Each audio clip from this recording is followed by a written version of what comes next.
Because you know, Soda and Hero, what's the most valuable commodity in life?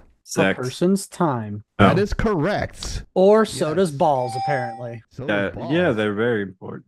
I know it's a fantasy because, like, if I'm playing a video game, GTA, and a hot chick comes up to me, I know that's not real life. Can Pokemon get venereal disease? Let's go to an expert. Where's Badger? She would. Badger, Badger, can you get AIDS from a Pokemon? I was told I play with my mic too much. You play with your black thing too. Yeah. Oh, Jesus. Soda, soda, soda, I made you out of clay. Soda, soda, soda, why do you sound so gay? I mean, I don't understand how this game failed. Like, I'm a big fan of the Suicide Squad. I know we talked about this when it came out, and you said it was going to suck. I said it'll be all right, and you win this one. This whole project started as a college project to build a prosthetic that could be 3D printed and functional. And wow, he went. Okay. So, explain what good diarrhea is. The type of diarrhea that cleans itself coming out. People around who would be able to do the thing in the world that they're talking about doing. Does it make any sense to anybody? No. Well, then why the heck do you do it? Yeah. Congratulations, you got Elliot Page. Like for the boyfriends He experiences everything that they interact with in the world is going to be completely different. If one clone said to a transgender clone, "Go f yourself," and he went to another clone and f***ed another clone, would he be technically f himself? Stand with you. And apparently, I have a fan in the Pacific Northwest. She's a hairdresser and she's crazy hot. Today is the last day you can get your Whoa Dude t-shirt. The only time you can have soda sitting on your titty. Wow. What? You don't want to play with hot sauces again, Penguin? I'm doing I think good. she was playing with hot nuts. Nobody knows what their origin race is. Like Uber drivers. Yeah, they're that. Highly reflective boobies. Damn. Oh, good lord. Because people can't figure out that it's a fantasy. I know it's a fantasy because, like, if I'm playing a video game like GTA and a hot chick comes up to me, I know that's not real life. Putting hot sauce on my grits. Really. Do you do that? I do that.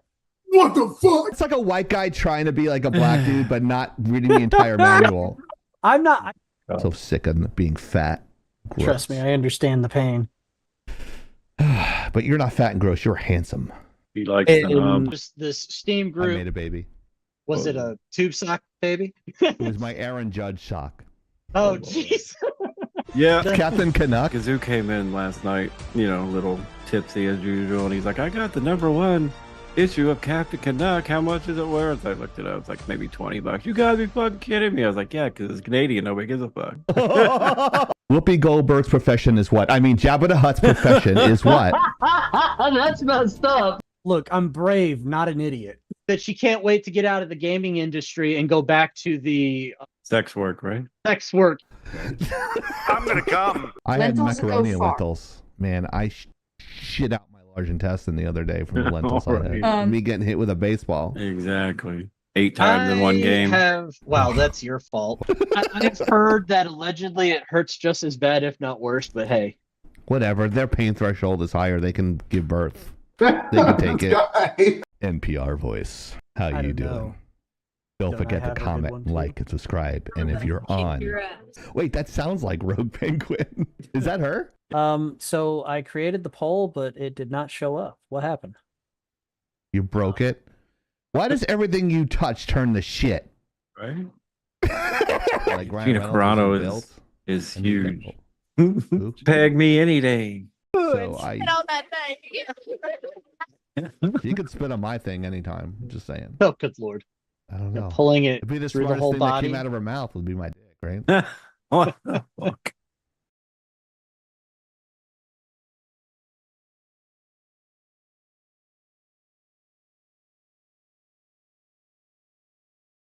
Because you know, Soda and Hero, what's the most valuable commodity in life?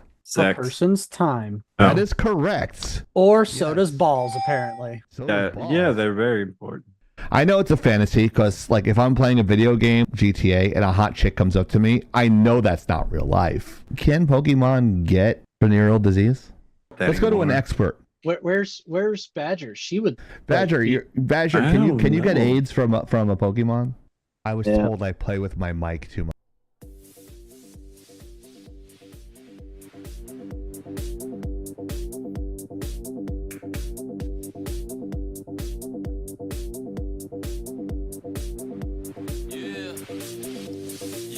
When I get online, I'm feeling like something's not right. Cause the bullets curve like some people unlock that one at first, yeah. Aiming my shotgun and choose pure dust, man, this ain't fun. That's how I know it's time to go. Dude's dodging shots like he's Neo. Whoa. Girl, look at my 4-bar. Girl, look at my 4-bar. Girl, look at my 4-bar. It don't count. Girl, look at my 4-bar. Girl, look at my 4-bar. Oh my gosh. Girl, look at my 4-bar. I am out when I get in a match. Yeah, this is what I see. Game skipping frames like a stop motion movie. And I'm shooting everyone, but the kill cam doesn't show it. Show it. I'm lagging and I know it.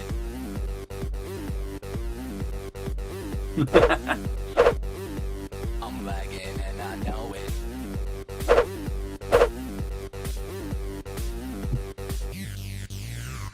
Yo, I just wanna be going ham, getting kill feeds. But when I'm on a streak, lag compensation's always poning me. Yeah, my bandwidth is close. I even pay extra for BIOS. 18 up and down still got me nervous, cause the game acts like I'm still in service. What? Girl, look at my 4-bar. Girl, look at my 4-bar.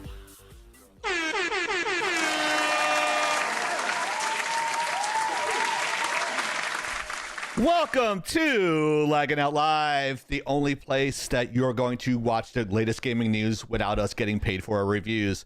Please welcome our very attractive Kaori. That's not Kaori. That's not Kaori. That's Kaori. Hero, the IT guy.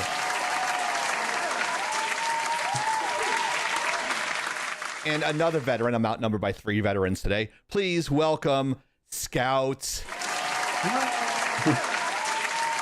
You might be wondering who Scout is. Scout is Infamous's other half. And he is here because you're wondering what the thumbnail's all about here. So let me just go to the previous one here. Kind of looks like you, Scout. But yeah, there we go. So he is here. He's like, "Hey, Chieftain, did you play 007 First Light yet?" I'm like, "No." "Oh man, it's awesome." I'm like, "Do you want to talk about it?" He's like, "On your show?" And I'm like, "Yes, on my show. Would you like to do that?" And he said, "Yes, I would love to do that from the warm beaches of Hawaii. Don't be ridiculous. I would love to do that shit." So, welcome. I'm trying not to say your real name. So I'm really focusing on not doing that. But yeah, if you guys are curious, all 3 of these peoples are veterans of the U.S. military, so give them a huge shout out. I think all 3 of us are Army, too. Yeah, I think all 3 of you are Army, right? Yeah. Yep, that tracks. All right, there we go. Yep. So Scout is reporting in from Schofield Barracks, the oldest barracks in Hawaii, and also the most infested and like worst conditions ever. Wow, you can see my cell phone. Hold on, there. That way you can't see me on TikTok. That's like you have experience.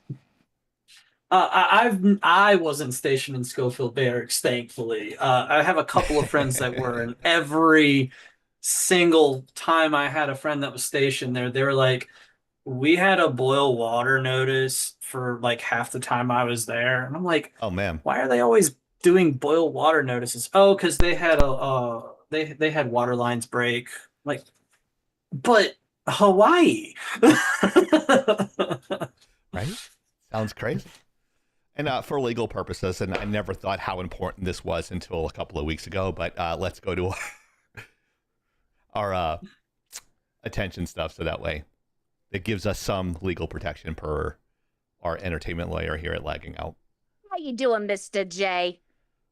Is this for your little stream? Okay, Attention! And that means you in the back. The preceding content is intended for mature audiences only. Opinions and views expressed on this live are not necessarily those of Laggin Out Entertainment, Twitch, YouTube, Facebook, or any of its sponsors or advertisers. That means we ain't liable.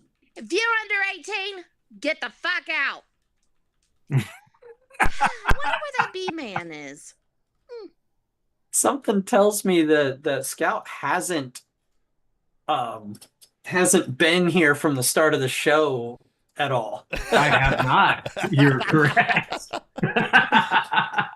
He looks like he's using 144p right now. Yeah, your freaking camera quality is not fantastic right now, sir. No, I don't know how to fix that. He's got an older computer. That's why. No worries. Don't mock him for his computer stuff. Wait, he said a Mac? Yeah, I tried fixing it in Zoom, and it looks like a pixel mess. Nice. No, you're fine. We'll do the smaller. Let me see if I can guess the type of Mac. Is it an iMac? It's not. Wow. MacBook Pro. Oh, well then, that tells me that somebody with technical knowledge needs to drop kick it for you to get it working right. Okay, let me copy link here. I'm just trying to kill time here so that way I can get my link set up. So how was everybody's week? I feel like my brain. Oh my gosh, I feel like my brain is leaking out of my ear. Oh, okay. Yeah. That might. Last day. Yeah. Just disclosure there. I was in a class, a certification boot camp, and I keep asking myself, why is it that I enjoy my field so much? And every time I do one of these certification classes or study for a certification to take another exam, the material is just so damn dry, and it makes me, I don't know. I just keep thinking, Clockwork Orange, drill, head, brain. Yeah. I know at least one person understood that because they laughed. Yeah. We're doing certifications like that, but at least you're healthy. I'm blessed to be healthy. I am blessed to have a supporting wife that, like, every time I say, I think I don't want to do another certification, or I think I don't want to go and do this thing because I don't think I'm good enough, she looks at me, glares at me, and then says, "Sir," grabs me by the collar, drags me out to our living room where I have my certifications framed, and points and says, "Sir, what the fuck are you talking about?" You got a very supportive wife there, kind sir. Yeah. That's a good thing. Colby knows about that. Colby gets in trouble all the time. There we go. That didn't take long. Scout gets in trouble all the time. All right, so let's move on. Where's my oh shit, where is my The oh shit bar is in your Jeep, sir. No, I don't have an oh shit bar in my Jeep. You know, last year I saved a lot of money, so I put all that stuff on my car, so I'm happy. I got more out of it. So everything's all there, just minus the tires, and I'll be good to go. Yeah. Thank you to our Discord Nitro boosters, Mariner, Stormwolf Song, Curvy Tech, Penguin Lemonly, Ezreal, Tyrion Death, Mirren Soul, Kiori, and Hero. I happened to locate Mirren Soul recently. Really? I know she popped in, said hi, and then said that she was going to watch us regularly, and then fell off the face of the earth. I have a few friends that seem to do that a lot. I'm not sure why. Hello, Gazoo. Hello, Gazoo. It's a Gazoo. It's a Gazoo. We've spotted a Gazoo. Grab a friend or a few friends. Join us Friday nights at 8 p.m. Eastern Time for weekly debates and gaming and entertainment-related topics. And who can forget that? What's that? Do you want me to go and get my plate carrier so I can put it on? It actually hilariously, Carrie, I don't know how the fuck you did this, but hilariously, that plate carrier that I am wearing in that picture is real. It's almost identical to that, minus the lagging out little Velcro patch. I'm sure I can make that happen for real. This is awesome. Kiori does all our slides along with Hero. And the only thing AI about this photo about me is my eye in the darkest part there. I had to flip it over, otherwise there was a glare. But that is me.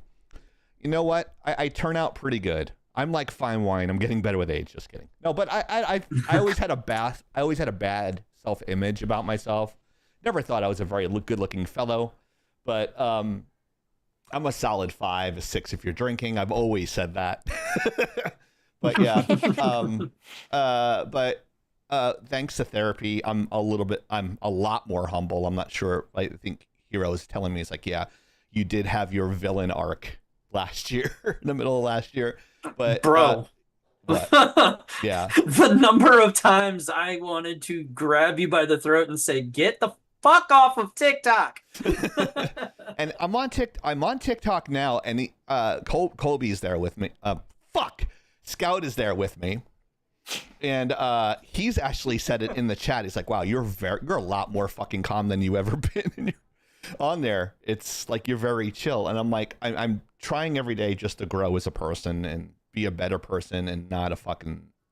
I'm back to where I was in my 30s, where I had that kind of thinking. But yeah, leggingout.com. Check out the new shirts that we have there. They're better than the ones that we had before, so go check that out today. And we are going to do a couple of topics before we go into Scout's review, and which is why he's here. When we appreciate his time, he's a very busy man. So it's a family affair here at Lagging Out.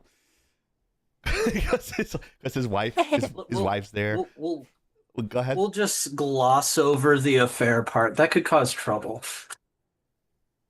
I'm having an affair with Euro. No, I thought you were having an affair with B-More.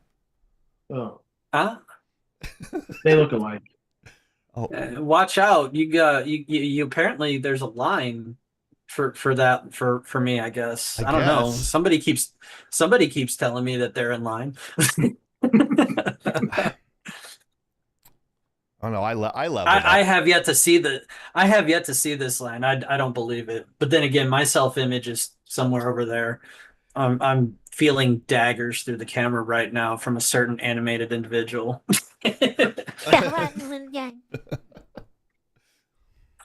What? What? All right, first topic, everybody. First topic. Who's reading it? You know what? Yeah, go ahead, sir. All right. Let me just make. I love the fact that the text is nice and big because I'm old and I'm horrible at reading and stuff. But this graphic highlights the stark division between NVIDIA's massive hardware capabilities and the growing economic skepticism surrounding the tech industry's massive pivot toward artificial intelligence. The tech promise. On one side, the hardware showcases impressive consumer and enterprise potential, anchoring unmatched 4K high frame rate, gaming, DLSS frame generation, and dedicated tensor cores for local, unified AI processing and creator workflows. The looming threat?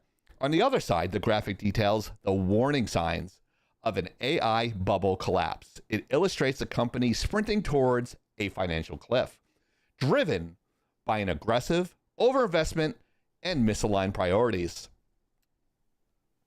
The market connect. The core tension stems from a sharp lack of consumer market acceptance, high interference costs, a lack of clear quote-unquote killer apps, and growing public skepticism leave everyday users shouting, "I just want the game!" while corporate direction remains hyper-focused on the AI push. Does the breakdown hit? Does this breakdown hit the right notes for the next segment script, or should we adjust the emphasis on consumer backlash? This is not in my language, but I'm all about those data centers in Missouri because it's not in my backyard.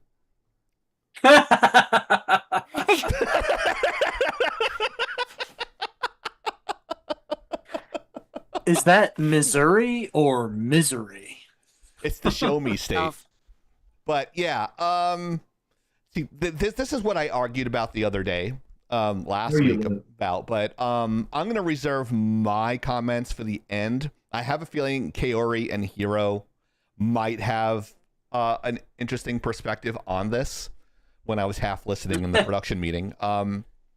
So I'm going to go to Hiro first because he drops every single point, so none of us have actually a point to say. But let's go to him. There's a lot here. The highlight, the focus, it's supposed to be about the NVIDIA Spark. By the way, you need to enunciate better, sir. You keep saying NVIDIA. That's what I always. That's how I say it. It's NVIDIA. Wait, I buy the stock.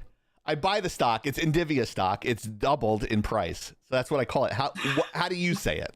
NVIDIA? NVIDIA. I've been saying that. I'm sorry. I've been saying that wrong. That's my fault. I made a mistake. No, that's your fault. He didn't put the phonetic thing. No, it's my fault for not pronouncing it right, and I'm accountable. I am not I'm not perfect. I'm not always right, so I stand corrected. For a second there, I thought he said works. For a second there, I thought he was trying to say I'm not a pervert, and I'm like, are you sure? Oh, I'm a pervert. When you talked to that girl a couple of weeks ago, she knows I'm a fucking freak. And that girl I that met is near where my we house. lost the plot. All right. Chieftain got laid. Giggity, giggity, giggity.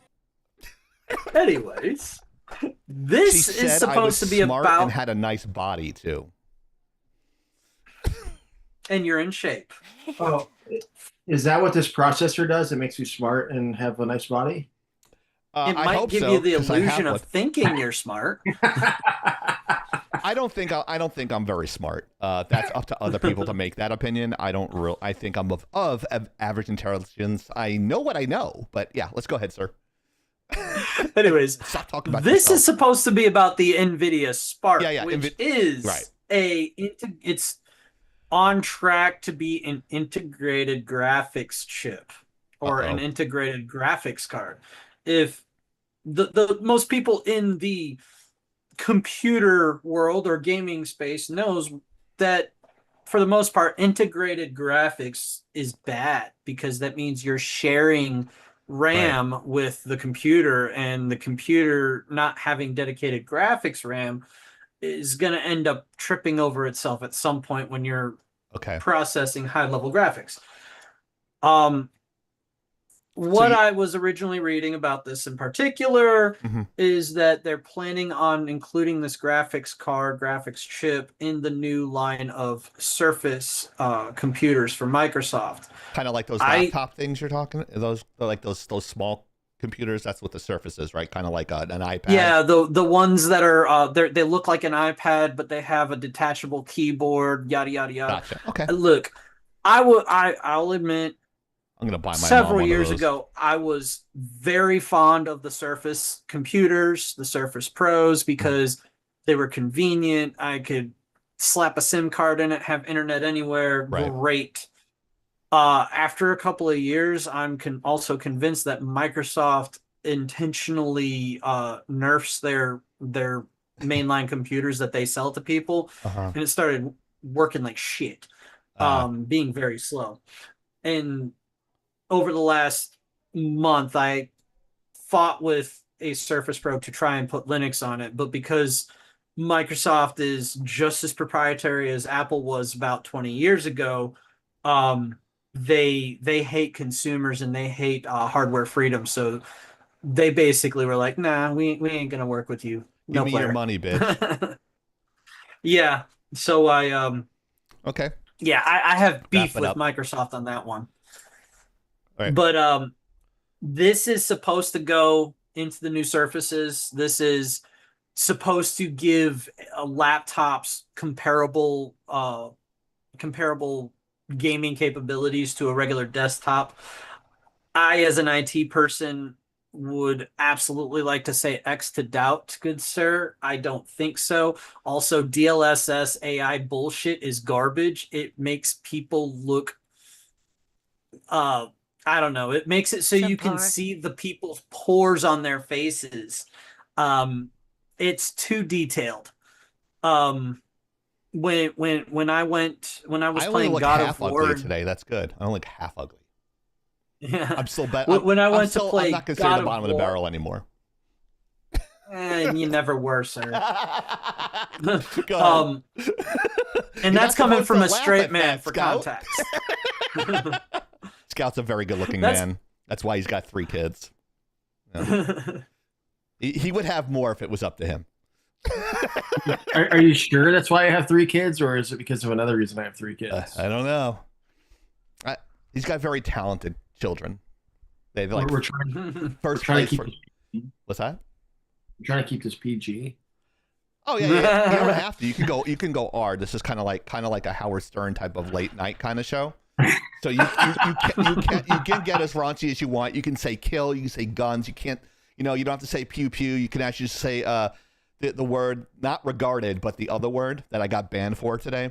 But yeah. But go ahead, Hero. Finish your thoughts. So we can get to Kaori anyways, yeah, I did absolutely take a dig at DLSS. Yeah, God of War in 4K was awesome. It gave just the right amount of detail. It looked almost real, but you could still tell it was a video game. DLSS AI rendering, it made Leon Kennedy in the new Resident Evil look like a post-teenager crater face. I didn't like it.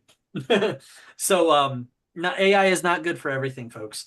Anyways, the AI bubble, it's going to burst. It is. If they don't find the right marketing to justify the multi-billion dollars that's being invested. And that's where I'm going to rest so that other people have things to say. Right.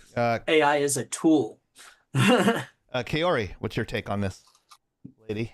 I mean, like you said already, integrated graphics do not work for gaming. It will flip itself up and it'll crash your computer, and we don't want that. Also, I want to look at the Spark, because I thought the Spark, yeah.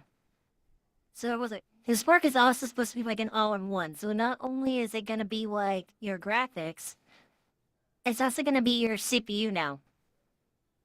Yeah. I don't like I call it having an all-in-one. I don't think it's going to work. Right.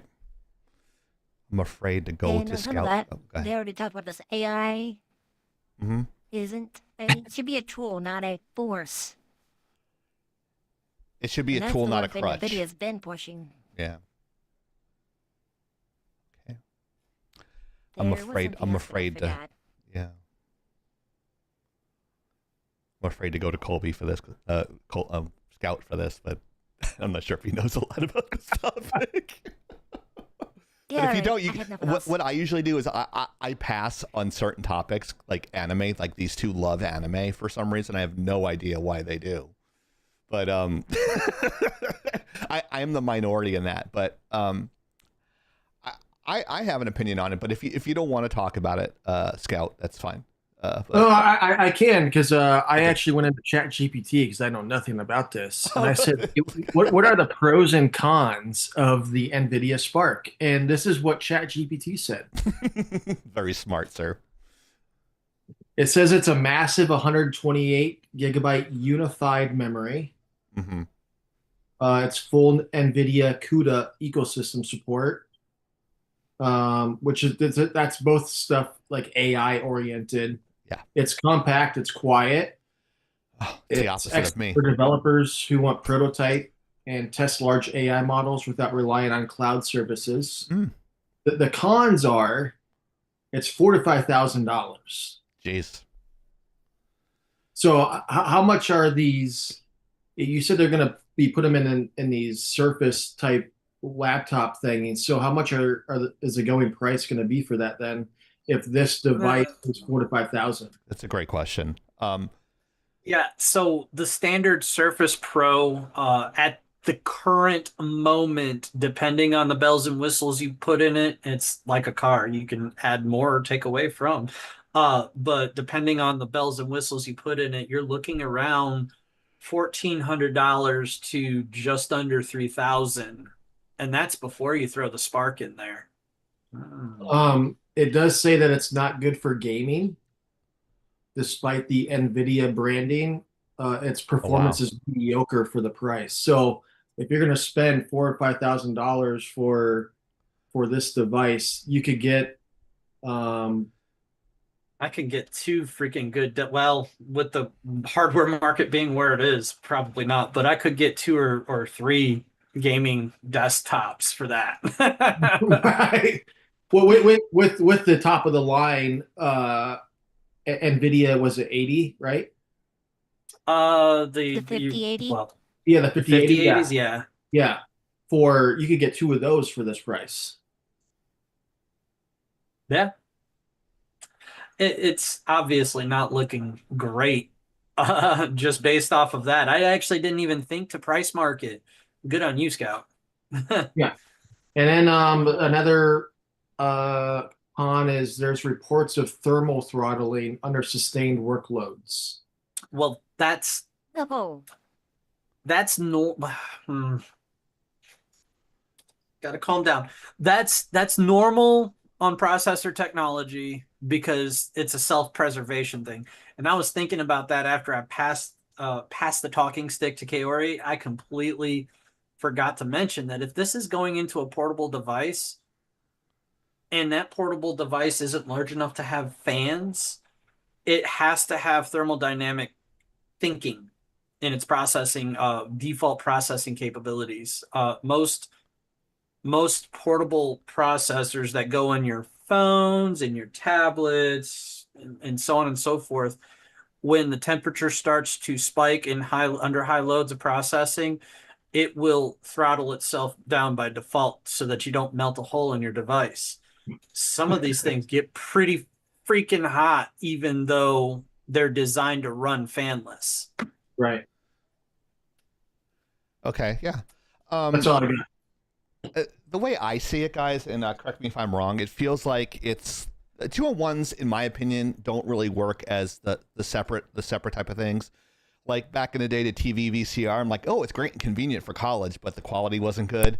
Or the all-in-one washer and dryer doesn't really work. I mean, it works, it's adequate, but I mean, it doesn't work as it was just a standalone. And from what you guys are telling me, because I don't know a lot about this topic, I don't know a lot about graphics cards. I have some passing knowledge, but I'm not by any means an expert on this. But correct me if I'm wrong, and it's okay to be wrong. But it just sounds like it's just some sort of marketing thing for AI. And for somebody that's like working, I don't know, playing video games or like creating content with 3D graphics or game design, if you're doing that at home, it doesn't sound like this is very appealing to that market. So my question to everybody is this: who are they trying to market this to? The legit question, right? That's a legit question, and there you clearly see that NVIDIA is trying to push this towards gaming. Like, and when they do this, like Scout already called it out, it's not good for gaming. It's mediocre at best for gaming, but they're trying to push it because it's an AI chip. Like, they admitted it out the gate, it's an AI chip. And they've been trying to push AI into gaming. We saw that when they were talking about, oh, hey, it can help you with solving puzzles in your game. If you're stuck, it can help you do this. It can help you do that. And there was gaming assistants they were trying to market. They're trying to push it that direction, but no, in reality, yep. Ava, as Kaori's chiming in here. I didn't hear what she said. Go ahead. Raises, Ava, we talked about it on stream, the AI. The little holographic AI assistant that we saw about 4 months ago, if you remember that. Yeah, I vaguely remember that. Yeah. So they're trying to push it so much better now. I can remember shit, and I don't annoy people anymore. It's great. Go ahead. They're trying to push it towards and like Gazoo here is saying early adopters. So they're trying to push it to people that are favoring AI. They're trying to push it to home computing in general, so that you have an AI chip, so that when Microsoft decides in the end that you don't have a choice whether or not you're going to use their AI, that it'll be there for that. I don't even think that NVIDIA themselves know who their target market is, because they're trying to spread the love of AI and throw spaghetti at the goddamn wall to get it to fucking stick, because the average everyday consumer doesn't want it in everything. Yeah. The same people that don't want it use it every fucking day, though. Let's be serious, Hero. Oh, I hate this. And then someone doesn't know something about foreign policy, and then they go, where? ChatGPT, Gemini, Grok, and all these places. These are the same people that fucking use it every day. I am one of those people. I am that fucking hypocrite. I am that awful garbage human that actually says, I don't want this, but you know what? I'm going to do a style sheet for a client because I'm too lazy to fucking build it myself and do 3 different style sheets and charge $500-$600 for it. Actually, thanks for that information, Kaori, that you sent me. You could have dropped that publicly to everybody, Kaori. But I will. Is she telling me to shut up? I'm talking too much. Am I talking too much? No. Okay. She's probably telling me that in her head. But that's usually me. She sent me an article, and I was gonna screenshot, and then I remembered that Zoom doesn't like me trying to put screenshots in the chat. I'll just read it. I have the full shot option. I have that full shot option, so I can do that. So if you want to throw that into our production chat, I'll be more than happy to accommodate you, kind sir. I will drop the link. I was just screenshotting the headline. The headline says, NVIDIA's new partnership wants to put mini AI data centers on your house. Fuck you. Sorry, is that out loud? Just a thought. They're trying to get this widespread adoption so that they can use everybody's computer as a cloud AI data center.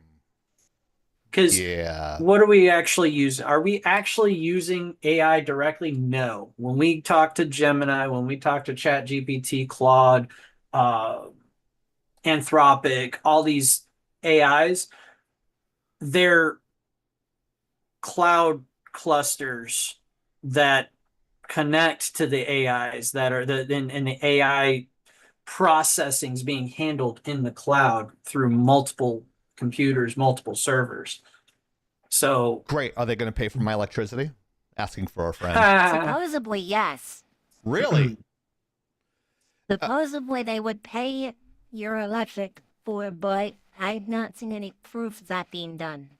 A lot of people smarter than me have actually had a lot more insight on this, and a lot of the Scout, it seems like we're in a lot of technology lives rather than political lives anymore, and gaming lives. But from what people are telling us, and Grumpy is like, the dude is like an encyclopedia with stuff. But people are saying that due to these data centers, whether they're going to be on your phone, not on your phone, in your house or in a particular area, water is going to be the most precious commodity because it takes so much water to cool these things. Yeah. One of the one universities in the U.S. is actually hoping to fix that. Yeah. They're I know. 3D printing copper. Oh, wow. To help with the heat sinks. That's a copper heat sinks. And I was actually having, like, people were saying, we were talking about it briefly last week about putting them in space, because everybody's saying it was cold. I was having I had a difference of opinion with Grumpy about this. He goes, space is hot.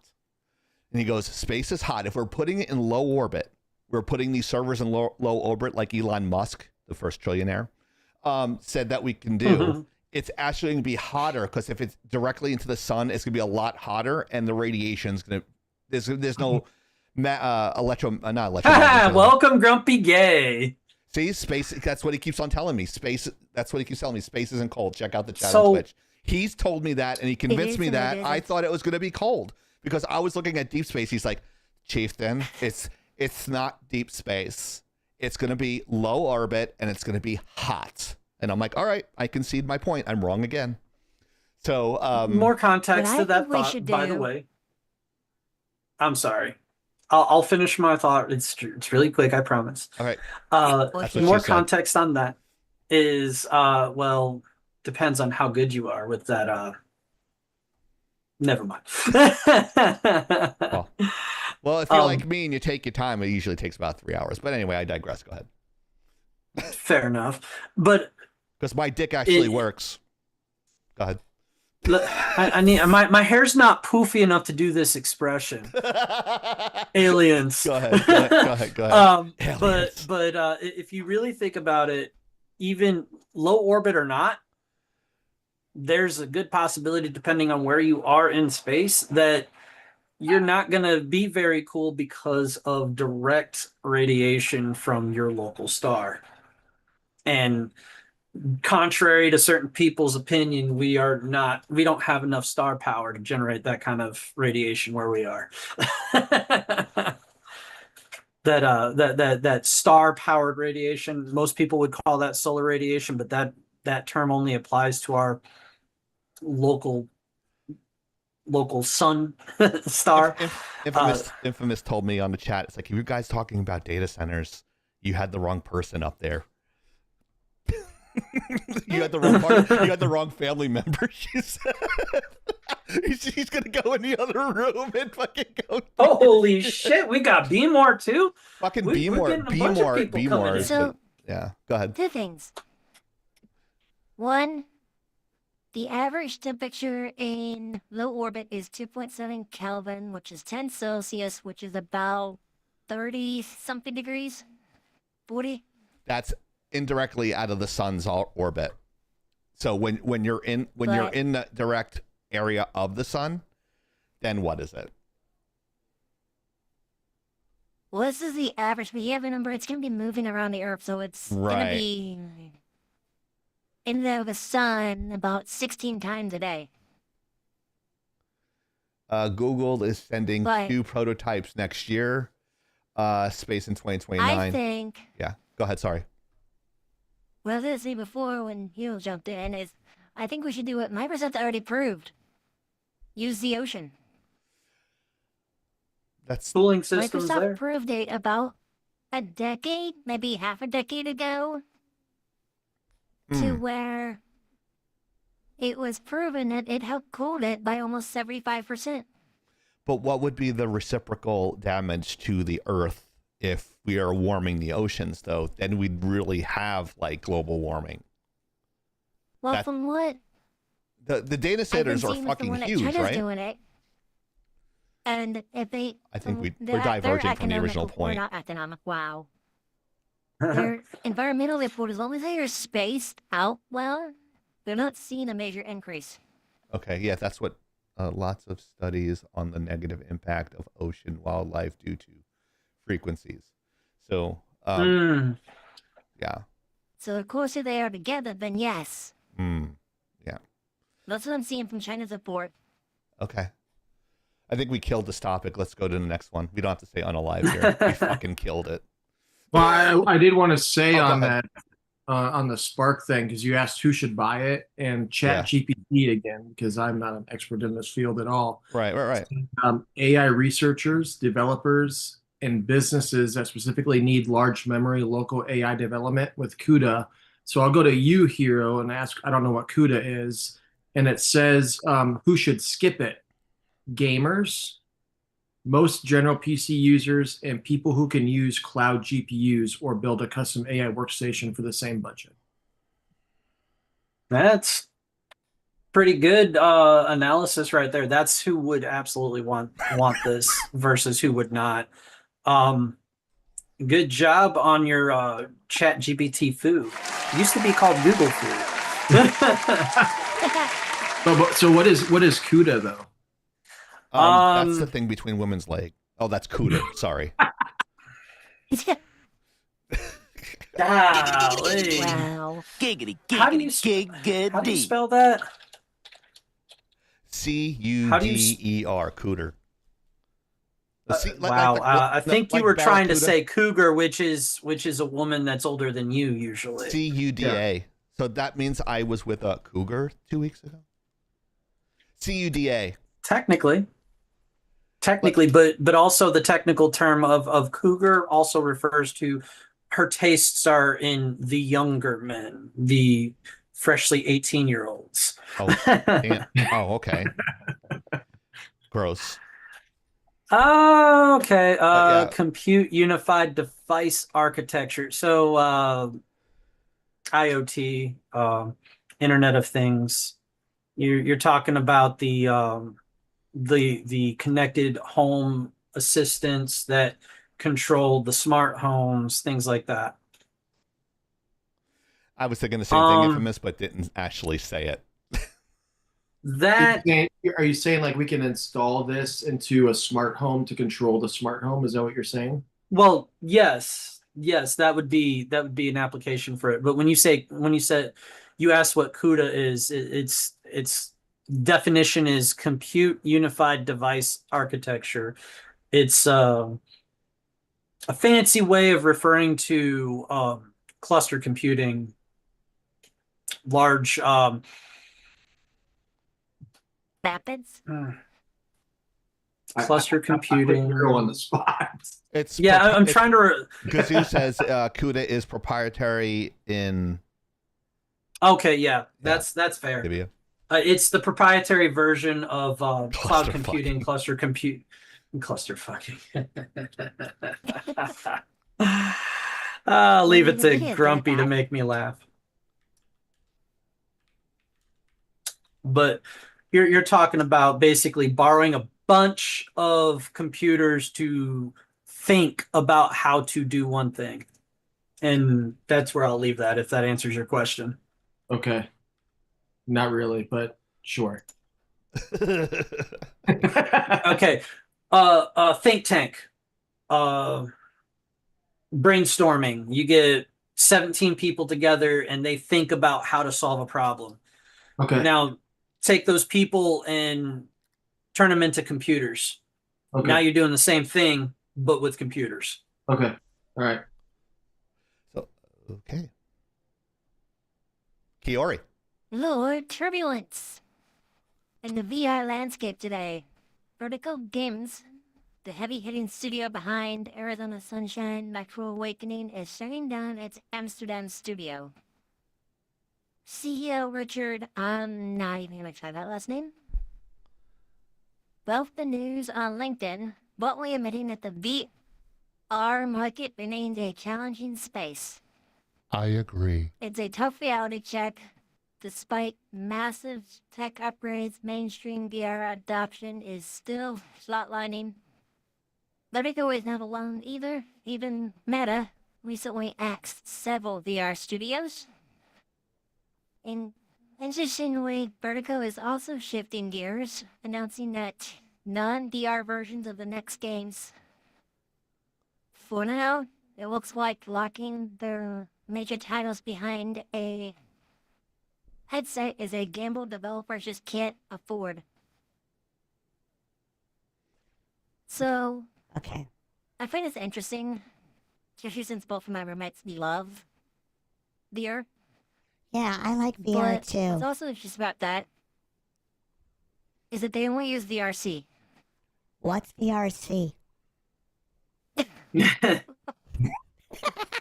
VRC stands for VR chat.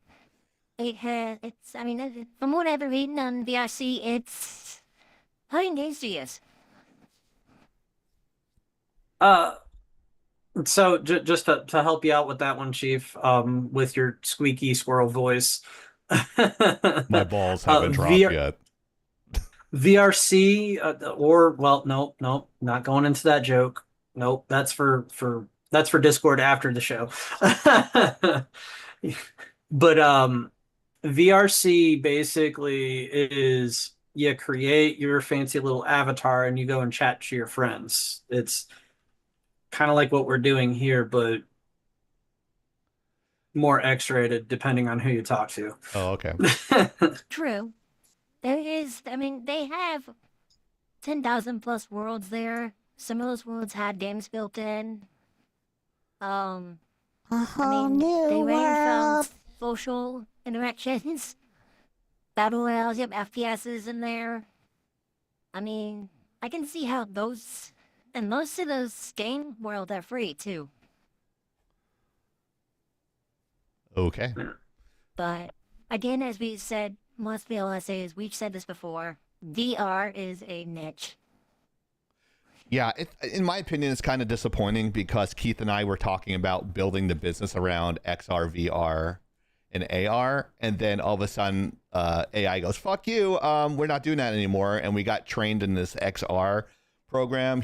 I got like a basic certification. He got like 3 different ones because we was like, "This is the future. We're gonna do this. We'll be making bank." Because there were like dudes, like there were studios in Orlando doing this stuff, and a guy would like drive in with a fucking Lambo and shit, and he was like 25 years old and like ahead of the studio, and I'm like, "Oh, we gotta jump in on this shit." And then AI goes, "Hold my beer, bitch." So that's kind of what it does. Like VR had a lot of like in the last like 25 years had a lot of ups and downs here, and unfortunately it's yeah. Don't forget, I did the certification for that too. Oh, that's right. You did the IT part. I completely forgot. You did, yes. Yeah, I did that damn certificate. Oh my god, that shit was so boring, and there was so much stuff that I only understood through osmosis in talking to you. Right. Yeah, like I tried to describe it as best as I could, but the whole thing with the extended reality stuff, it's a lot of match move, and it was like Frankenstein's monster with like fucking graphics cards here, 3 computers here, and a ton of wires in between. But to get back to the VR studios, I feel bad for these companies that have to shut down, that invested all this capital inside these studios, and it's just crazy. But I like to hear other people's opinion on this. I can go on forever about it. So if anyone wants to jump in here, I think go ahead. Yeah, I definitely. I'm not surprised. I am also disappointed and feel bad because honestly, that's it was when it comes to VR, it's cool, but I like to call it the barrier to entry. You can't. It's like a whole other console that has less than a fraction of the audience of other consoles. And okay, we could spark the console wars debate all the time as a joke because every one of us likes to run that joke into the ground because it's funny to see people get hostile over, oh, Nintendo's for babies, oh, Sony ponies and Xbox weirdos and PC Master Race. Get the fuck out of here. They're all video games. But it's a whole lot of hardware for a audience that's like this big, because not everybody likes running around or having to have 20 feet of space and a circumference around them so that they can play their games and wave their hands and not break things like I always headbutt my microphone. You got to get the low profile ones. These are so cool. I love. Oh. I had the overhead. I had the overhead for my camera. I repurposed it as a boom camera. So, but the low profile things are pretty cool. I don't know who makes this, but I can give you this arm is a low. This arm is a low profile one. I just put it on my top shelf there because I like being able to push it up out of the way. Okay, cool. Okay, that makes sense. I have poor spatial awareness sometimes when I get excited and just go thunk. I have bad spatial and awareness yes, too. Grumpy Gay, you can drop the Xbox from that and say and just admit that you're a weirdo because it's okay to be weird. You already came out of the closet. It's not going to be any worse to admit that you're weird. I'm weird. Hey, I'm weird. I'm not even out of the closet yet, but we all know who's out of the closet here.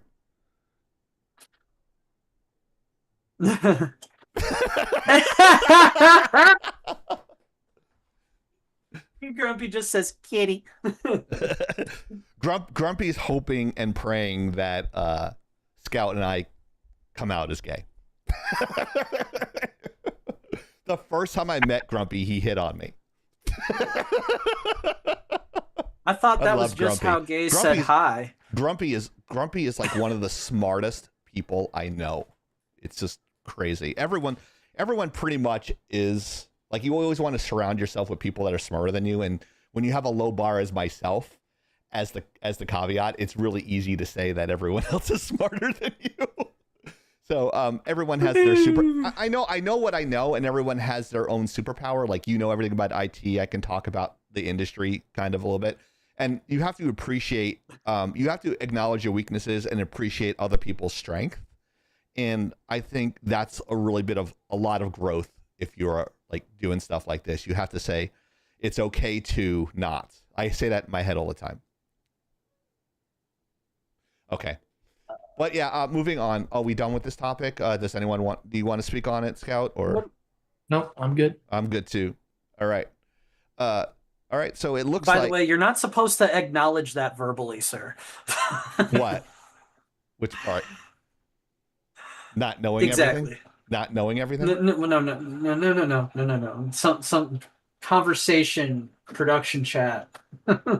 Oh. Yeah. No, it was a general answer. No one knows. No one knows what the question was. So that's fine, right? Yeah, that's fine. It's Okay. just I thought it was hilarious that you verbally acknowledged what I said, and I'm like, you're. I know. I know. I said that because I was too lazy to type it. That also tracks. Yeah. Uh-oh. Everyone knows this song. That means it's trivia time.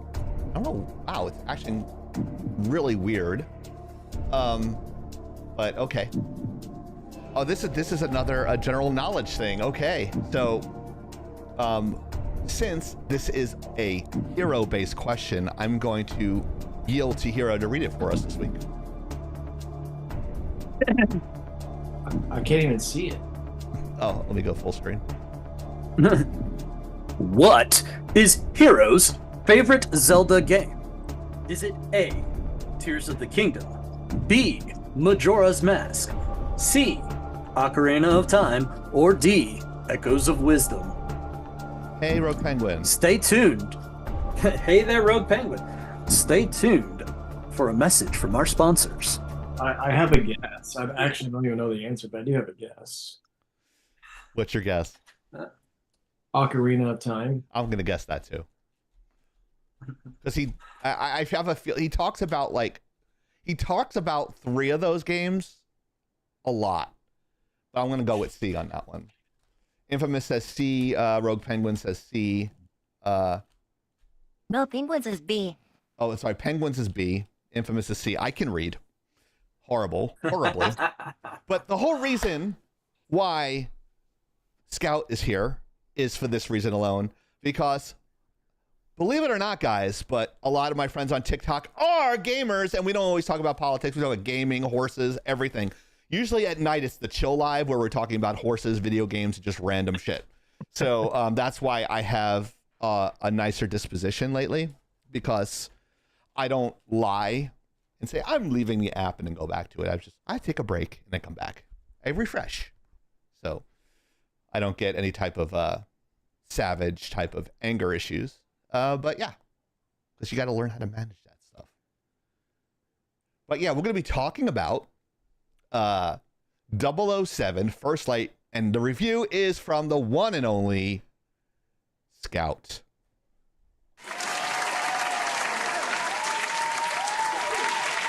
You guys want to ask me questions, or do you want me? Right. You can, what we spoke about was your reaction to the game, how it runs, how it plays.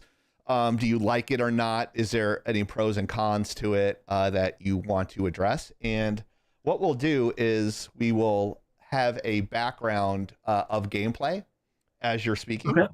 And just like we discussed on Wednesday, you could talk about your experience with the game.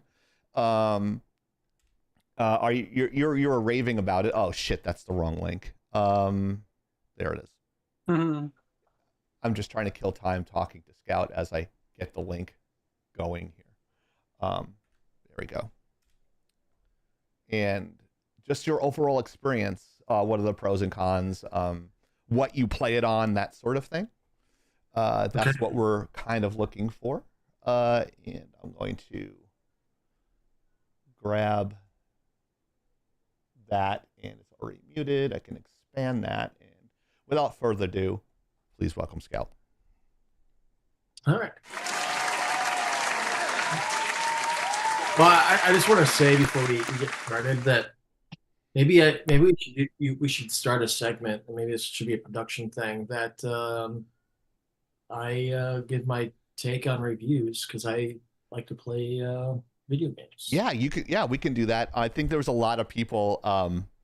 There was. I think. I think we were in a conversation all together with this. We were talking about with Flash. She's like, I want to do a what grinds my gears type of thing, and I'm like, you can come on. So everyone wants to jump on. I only have 6 slots, giggity, that I can use. But yeah, I anytime you want to come on, let us know.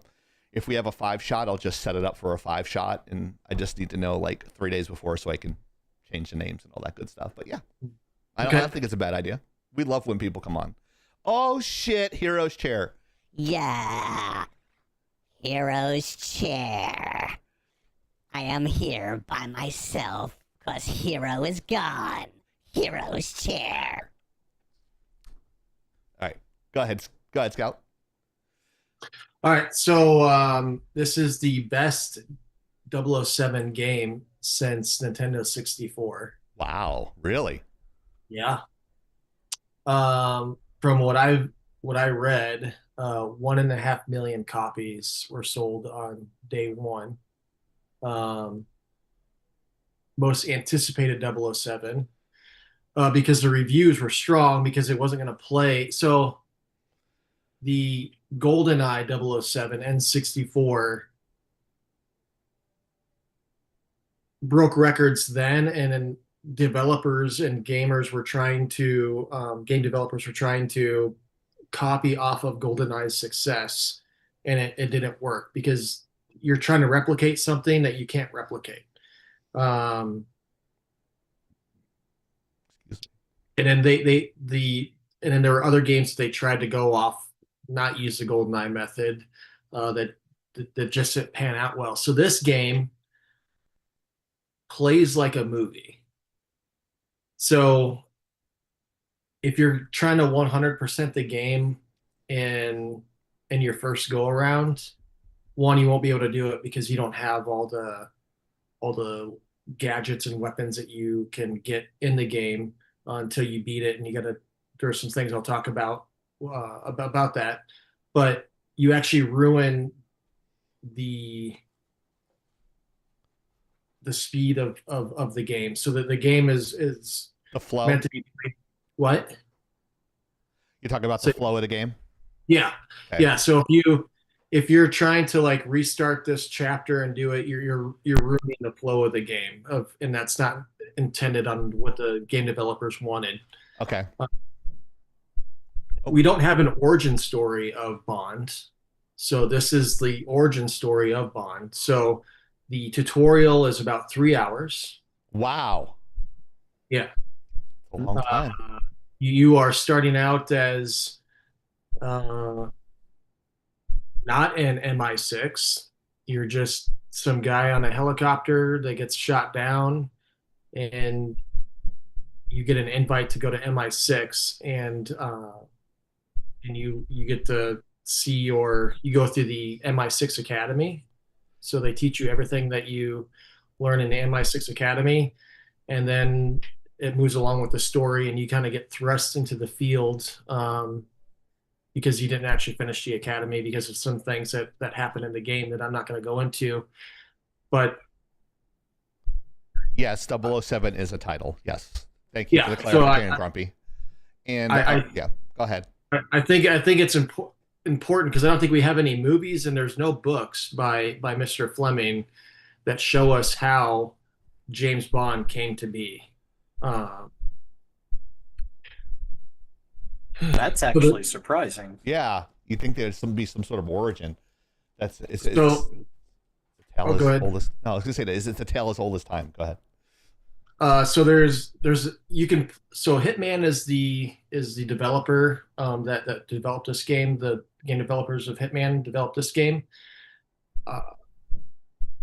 So you can either go loud or you can go quiet. So James Bond, when you think of his movies, he blends into his environment. So that's a lot of what you need to do in this game, and it's not easy to blend into your environment because they don't just say, here's an outfit for you to put on. No, you actually got to find where these outfits are in certain offices, and you're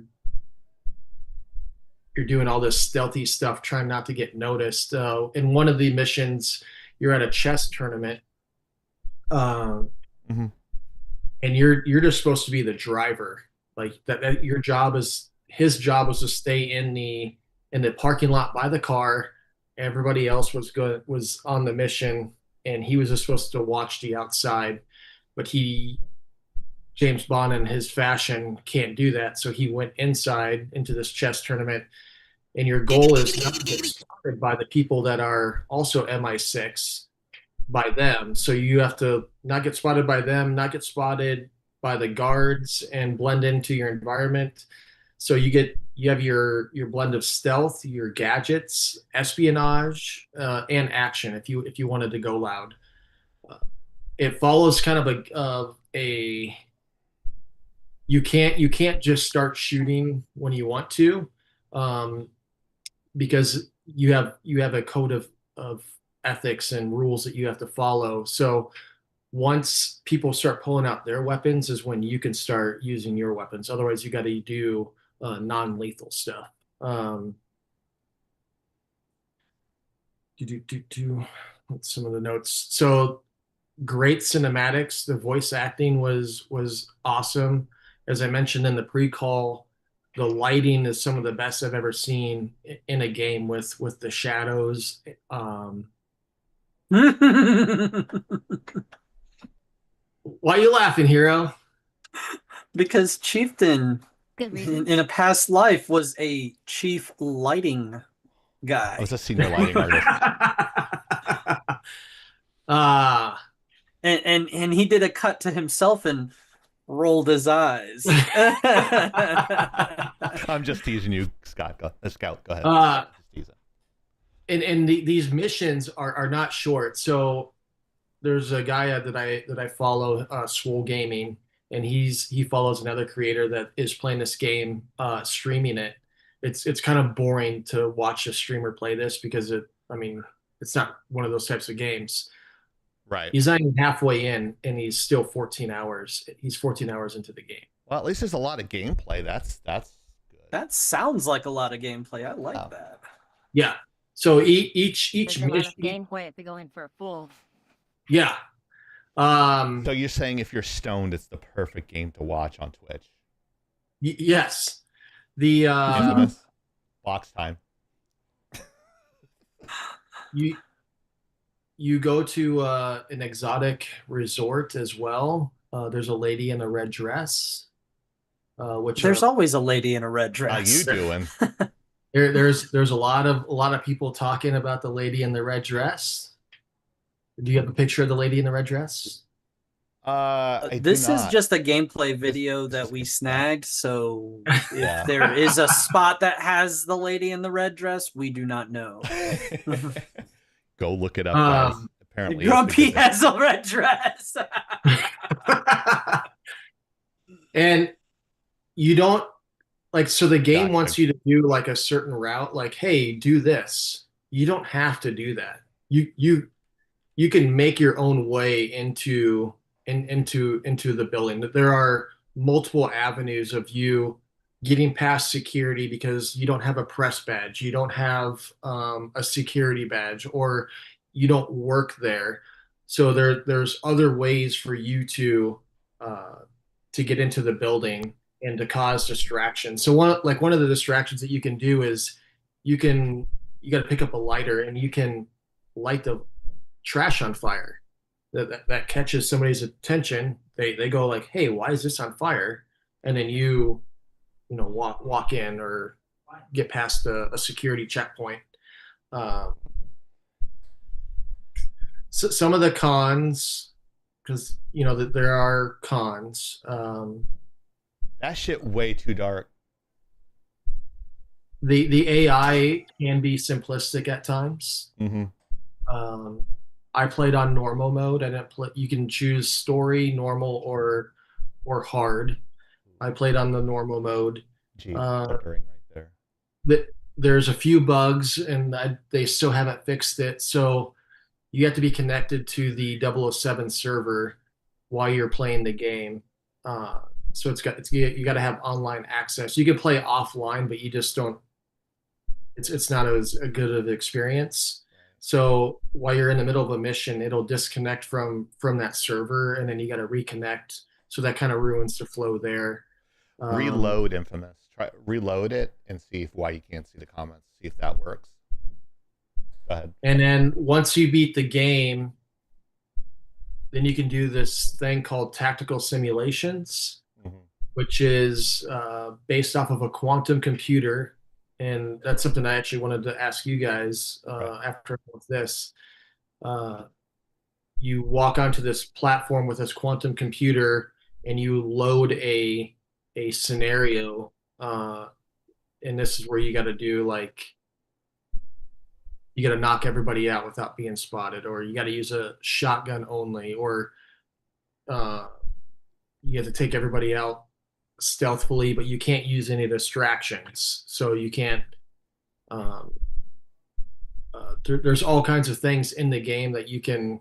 You use your watch, and it's got like a little laser that you can burn rope, which will drop things on top of you, or it'll be a shooting range, and you got targets that are up, and you can release those targets down by hacking into it, and then that'll like push enemies off the ledge and fall to their death.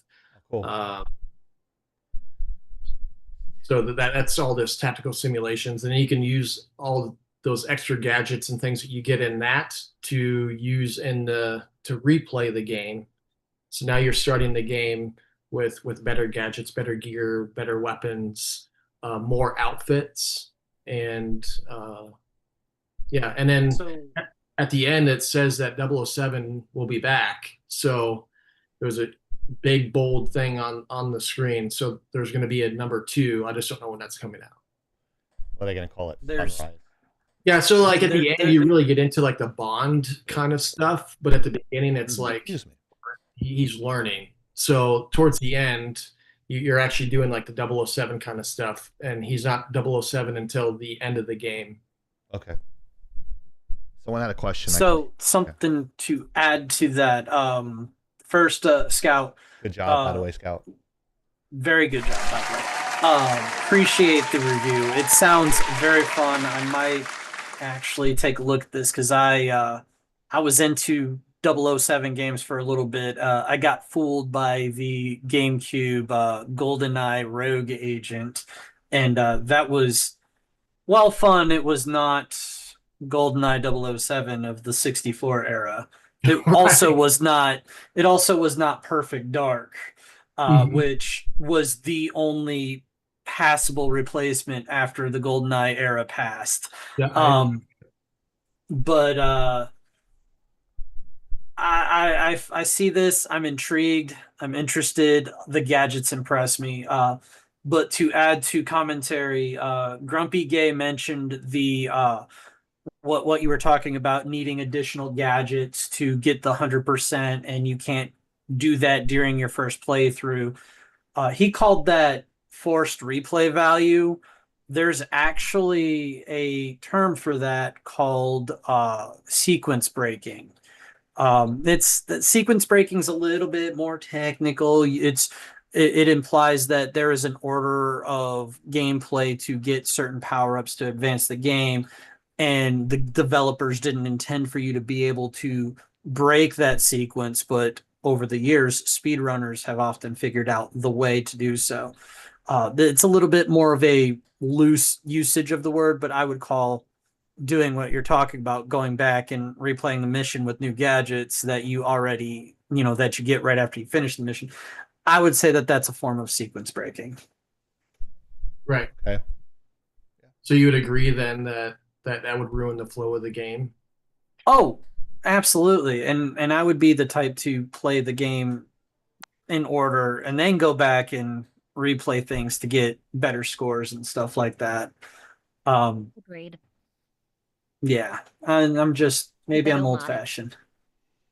Yeah, I mean, the one thing that I do like, the takedowns, your stealthy takedowns, it's always the same actions. Like they didn't they didn't alternate like different ways of you taking somebody down. It's always a rear naked chokehold and you punch them in the face. So they could have changed that up. It doesn't ruin the game, but I'm just saying that they could have added more elements to your stealthy takedowns. And I think that's where the gadgets come into play, because you can knock people out or disorient them with surrounding things that you have to deal with. Maybe I'm mistaken, but didn't Hitman have more than one? Yeah, Hitman had, I think. Oh, you're talking about the takedowns. I thought but Hitman, he was killing people, so I don't know if you can, as James Bond, if you can walk up behind people with piano wire and strangle them. I don't know if that would be a government operative way of handling a situation. Right. I mean, I was just thinking about it because it's the same developer. Yeah, same developer, yeah. Although I will say, I like this one. Listening to you watching some of this gameplay, I actually am a lot more interested in this than I was. But I am still worried about the second one and future ones. If they keep the gameplay the same as this, Kaori, then second and third ones are gonna be great. Well, what scares me is that I will no longer be the publisher. Amazon Gaming will be. Amazon, then you said MGM Studios pulled that license. Was that what you had said, Carrie? No, Amazon Gaming said that from now on, all publishing of James Bond games will be done through Amazon Gaming with a division of MGM Studios. Well, yeah, Amazon Gaming. They're pulling their ownership card is what they're doing. Which, that means we that get to do the publishing. Yeah. Well, what I'm saying is that MGM said, no, you can't do that no more. Because that's the MGM owned by Amazon, Amazon Gaming owned by Amazon. 6-1, half dozen the other. 6-7. Yeah, that's what has me worried is having Amazon Gaming get involved could ruin the game. I hope what they did to Lord of the Rings. Yeah. Yeah, they don't have a very good track record. And Chief knows exactly what Kaori's talking about there. Mm-hmm. Chief didn't waste 3-4 hours of his life watching Ring of Power. A terrible show. Yeah.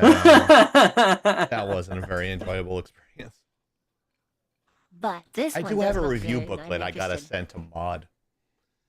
Yeah, and And if you do get caught as James Bond, I will say that you can bluff your way out of situations. So your goal That's is fun. to you can eavesdrop on conversations, or if you do, I did a lot of exploring in the game. So you're finding things in the game related to the mission that you're on, and that tidbit of knowledge will allow you to bluff in certain situations. Be like, oh, I'm with security. We have, because you read early on that there's something going on with security and somebody's missing.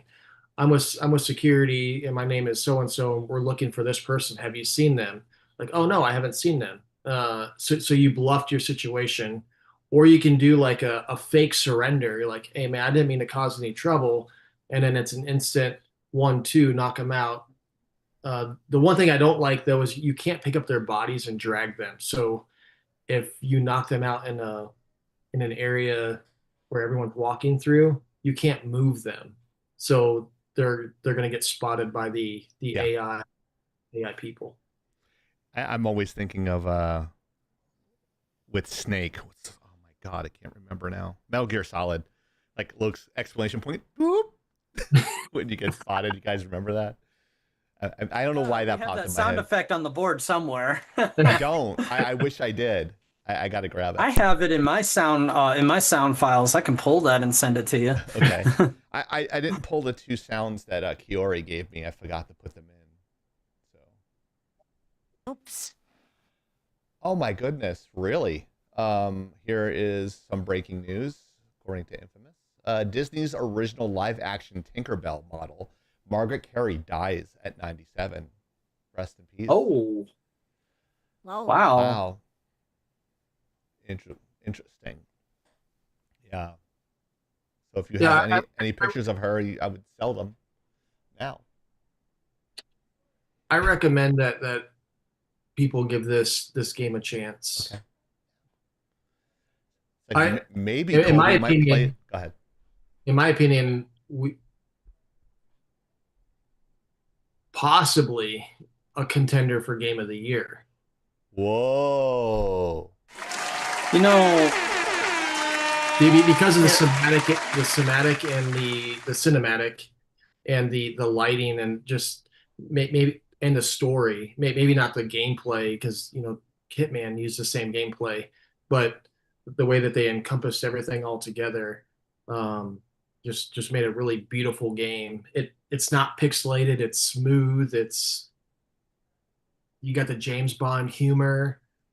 I could totally see this being a contender in a legitimate competition, and I say that because we harp on it every year, every Game Award session, every single time we harp on it, that it's a rigged game, paid players, paid voters, things like that, paid reviewers. But rather than being the the nihilist that say, yeah, I could see this being a Game of the Year contender. So I don't have to do Game of the Year. What the heck? What? Oh, just the ads you keep getting popping up. Yeah, I didn't notice that. I was reading an article that it was sent to me. Disney icon Peter Pan model Margaret Carey has died at 97. Carey was the live-action inspiration for the animated Tinkerbell character in the animated classic. A statement online announced that Carey died after a battle with lung cancer. Oof. Cancer's a hell of a thing. It's never guaranteed that you're going to survive some of that stuff, but it's good to catch that early. Fucking hate cancer. Fucking sucks. So it's my grandfather passed away with bone cancer.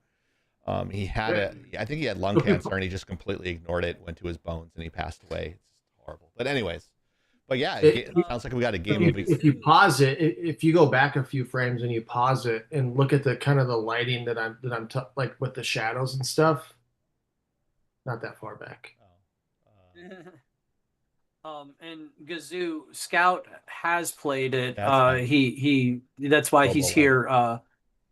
He's here reviewing it for us. Yeah, Gazoo, he actually played it. So unlike IGN, it gets paid like 50 grand for a good review.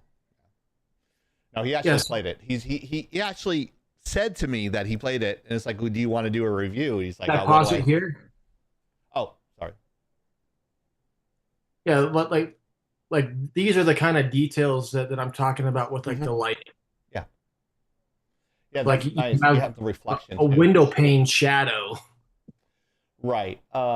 And you also when you have the let me see if we play this a little bit longer here. You can let me go back a little bit here. I can tell you the most fun thing to do as a lighting artist is, in my opinion, is to where is it? It's when light comes through a trees and stuff like that. You get this like breakup of shadows. It's called gobo lighting. It's right. She's a little hot there. For her skin tone, that's a little hot, even though she's like, you have to kind of fake it. And the silhouetting in the back, you're right. Like you see the silhouetting of the people in the back, that's perfect.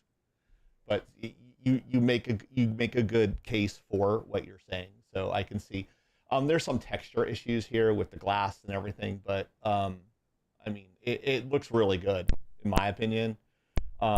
Like right there, that's going to be blown out anyway, and you can see how they're silhouetted. It's good. And you see how the cool light hits his shoulders? She has got that cool light. That's the thing that you have to complement. When you have the warm lighting, it's just more aesthetically appealing. So you're pretty accurate on that. I'm sorry, I'm nerding out a little bit on the lighting, but since you mentioned I mean, those are the things that we need to talk about so people can get a good grasp on the actual science behind it. Yeah. Oh, sorry that was a commercial. But yeah, I mean, a lot of this stuff looks kind of good too. So yeah, I can see how. See, it's not. It's always about being immersive in it, and if you have to notice the lighting, then the lighting's not good. If you watch it and you see it you don't want to be distracted by overdeveloped realistic lighting. Like you see that shadow is blue, right?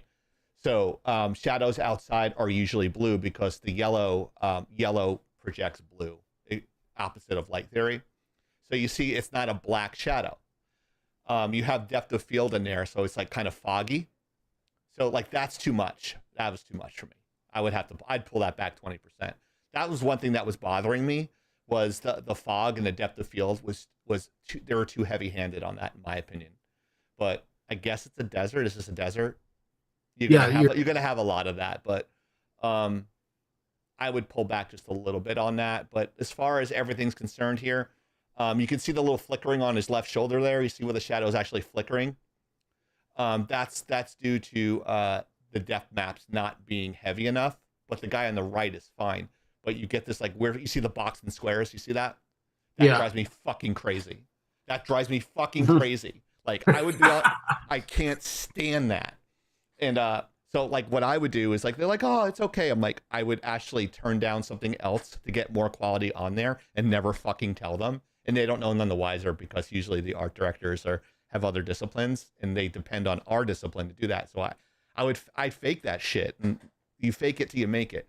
But I would pull away from another texture or another part of the engine just to get a little bit more of that shadow, because it's just a pet peeve of mine. Contrast and that. I'll stop talking about it. I'm sorry. But, I love hearing you talk about this stuff because I think people get bored by it. You're super technical about art and lighting and things that you know, and the fact that you're nerding out about it. It shows excitement. It shows that you love what you do, and I know I do that same thing when I'm talking about technology. And like, I understand when you're like, oh, I feel like I'm going too long on this, and I feel it too. But then there's like this point that I'm trying to make, you know? Yeah. See, that's gobo lighting. You see that shadow from the trees? That's called gobo lighting. That's cool. That's my favorite. Like back in the day, it was a lot harder to do that shit. you'd have to literally what you're doing. If I can do it in real life really quick and describe it to you, and I'll stop talking about it. What you do is you have a light. You're shooting a light out, and then you're putting like a filter on it that looks like a bunch of like, it's like cutouts. So some of the light's going in, some of it's going out. And that's essentially what you're doing in CGI, is like you're putting a filter over the light, and then you're projecting it down, or you're projecting it there, so that way it looks like lighting. You remember when you saw my Utah Raptor walking underneath the tree on my demo reel? Like that's what I had to do. I had to fake that fucking shit. And you have to build it all yourself. Now you can go to the game engine. It's like create leaves over a light, and it fucking does it for you. I had to. It's so much faster. Now, so like I'm so glad.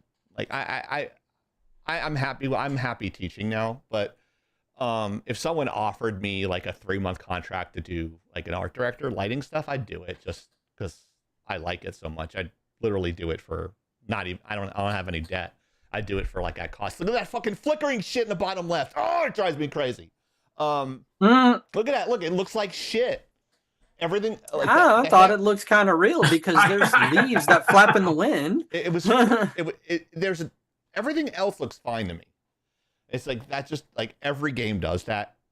Scout. But the trees are moving, Chieftain. Well, right there, that looks good. Like that right there, it looks good. But like, there's a difference between flickering, and then there's a difference between. I'll show you. Like if I'm watching the shadows here, those are fine.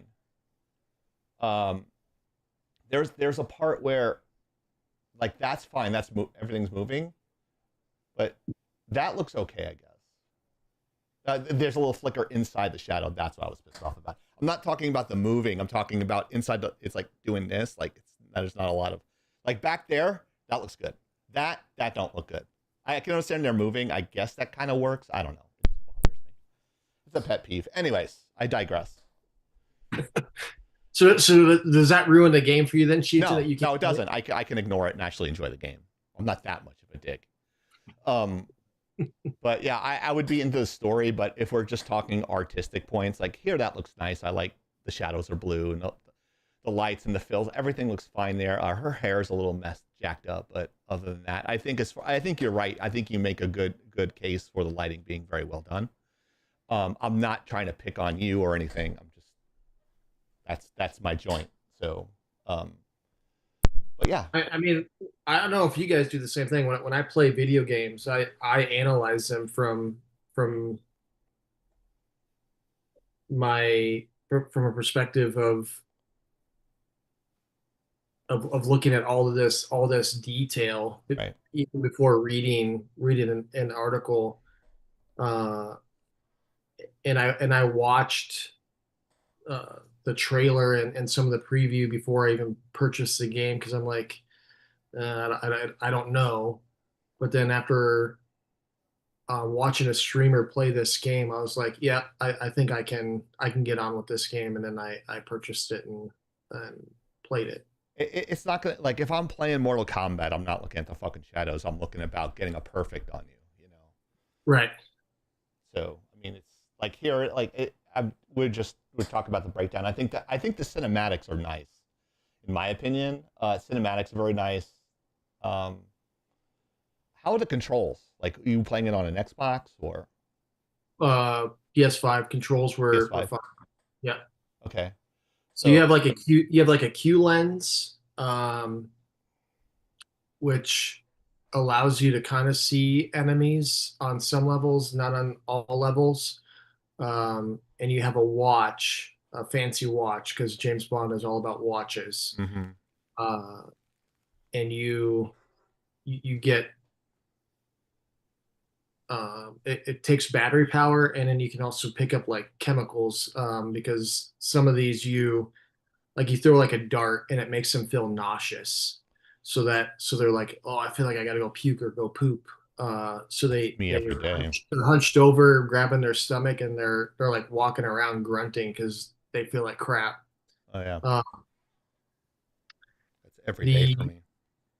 Yeah, driving was a little difficult. Not the best driving mechanics, but you don't actually do a lot of driving in this game. So, yeah. You can tell the different lighters that lit the different scenes. But yeah. that's usually the case with games like this. Like they don't put a lot of attention to the driving mechanics. That kind of makes sense. Is this modern day or is this like 1940s?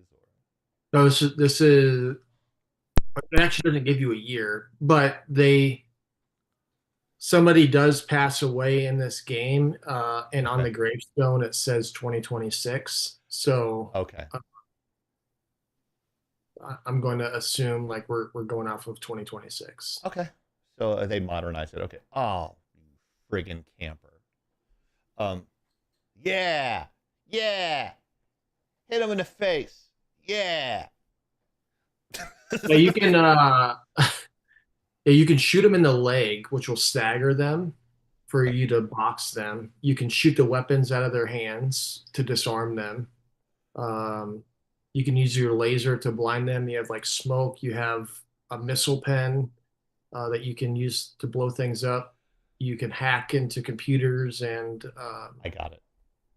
Yeah. No, I'm talking to Hero. He wants me to show a bunch of Transformers watching the show.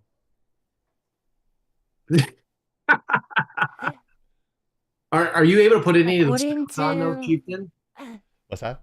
According to IO, this takes place in the mid-2020s. Mid-2020s? Okay. That's according to IO. Okay, so then it ends obviously in from Mariner. Okay. Yeah. Okay. Thank you, Are we, Kiori. are you able to hear any of the voice acting, Chieftain? Oh, we can. I muted it because you were talking, but yeah, I can do that really quick here. Hold on. Let's see. I have the whole thing. And that whole cutscene that you're watching, it's like cutscene, you play, cutscene, play.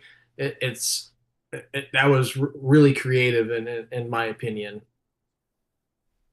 Is it working? All right, the audio's not coming through for some reason. I have it up. My tab is unmuted, but I don't know why it's not working. So I don't know. I can't get it to work, unfortunately. But yeah, great job, Scout. Thank you. I can't hear you here.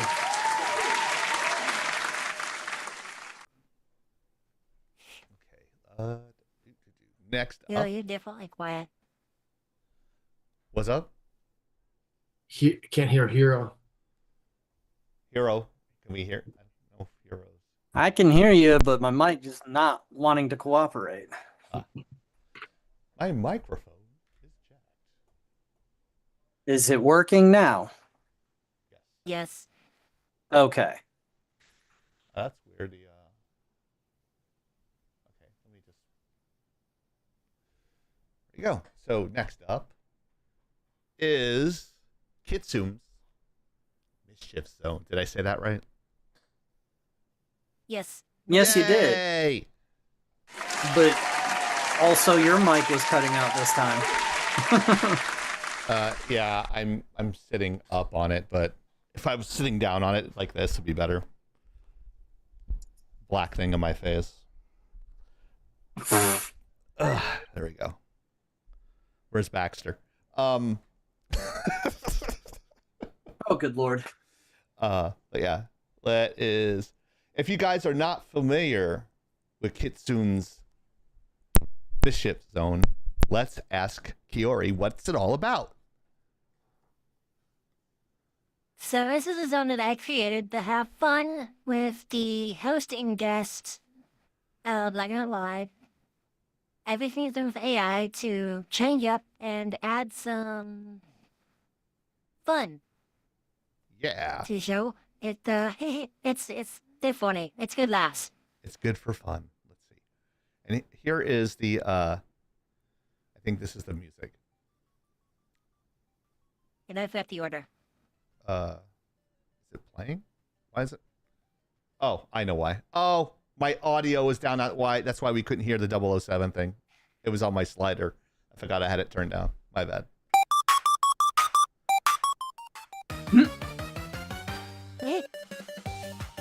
Welcome to Kitsune's Mischief Zone.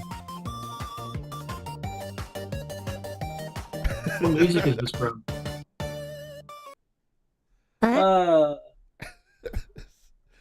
go to there, and actually I can do the full screen, right? Here we go. So hey, there's a rogue penguin. Nerf this. One of our hosts, Rogue Penguin, she was on last week, and I can't remember which character this is because I don't play this game. So. It's Diva from Overwatch. Thank you. She kind of looks a cross between Starlight and Rogue Penguin from The Boys. Nice. That's going into the spank bank.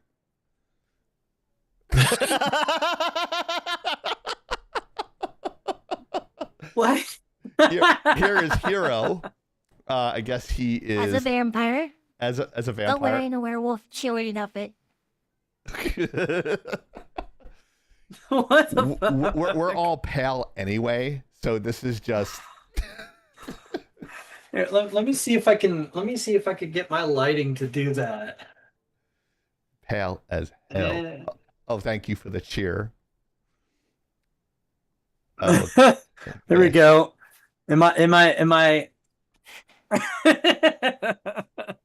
It's side by side. Okay. Oh my god, that's funny. Hilarious. All right, let's see the next one here. Next one is Mariner. The gender swap Mariner. This is gender swap Mariner. Oh boy. Yeah, there we go. Oh, and he joins in at the right time. He came in at the perfect fucking time.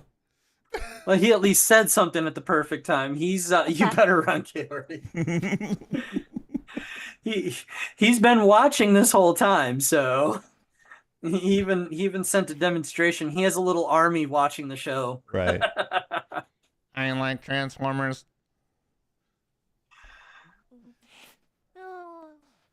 Hey, and he's the last one is chieftain. Oh yeah, who is that? Sydney Sweeney? Yes. Oh, cool. I guess. Hell yeah.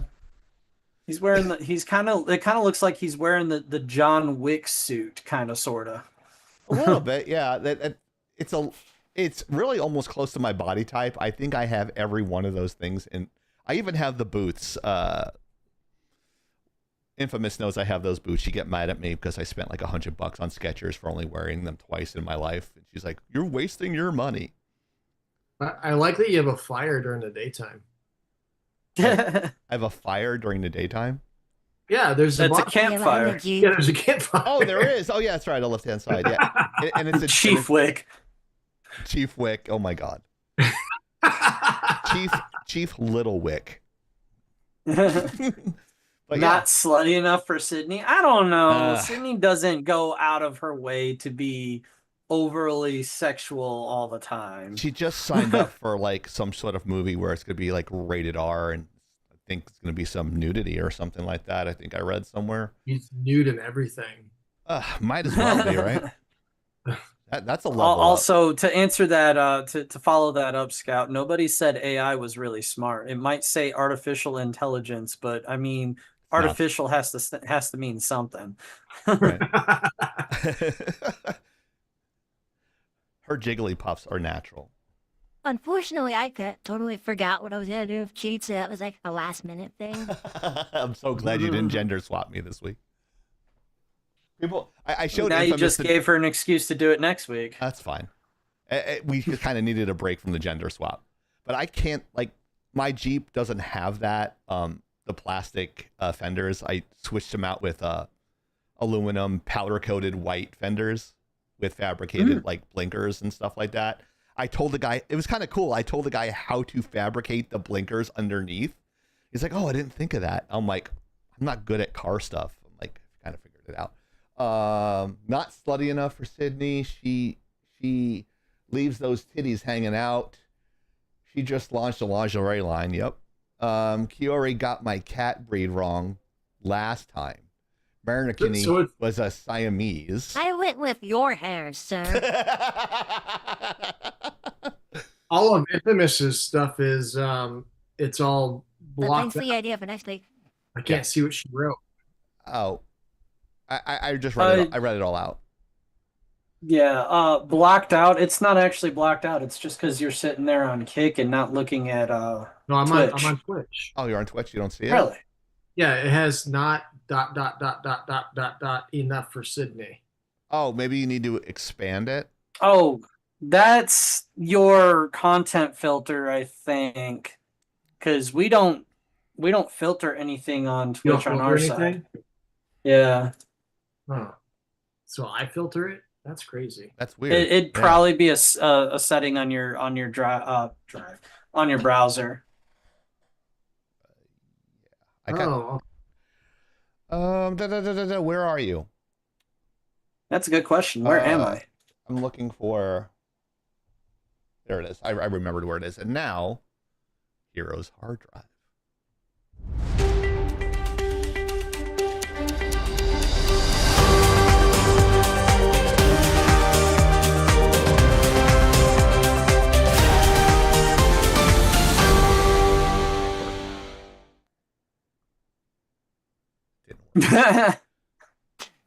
I keep on forgetting to reprogram that. My bad. That's all right. And I'll just reply to Infamous directly since she can't seem to see anybody else's comments.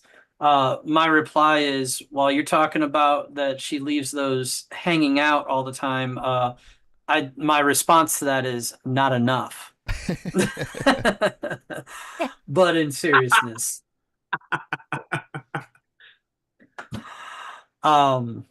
this story is, well, I'm IT, I'm tech. This is no surprise to anybody.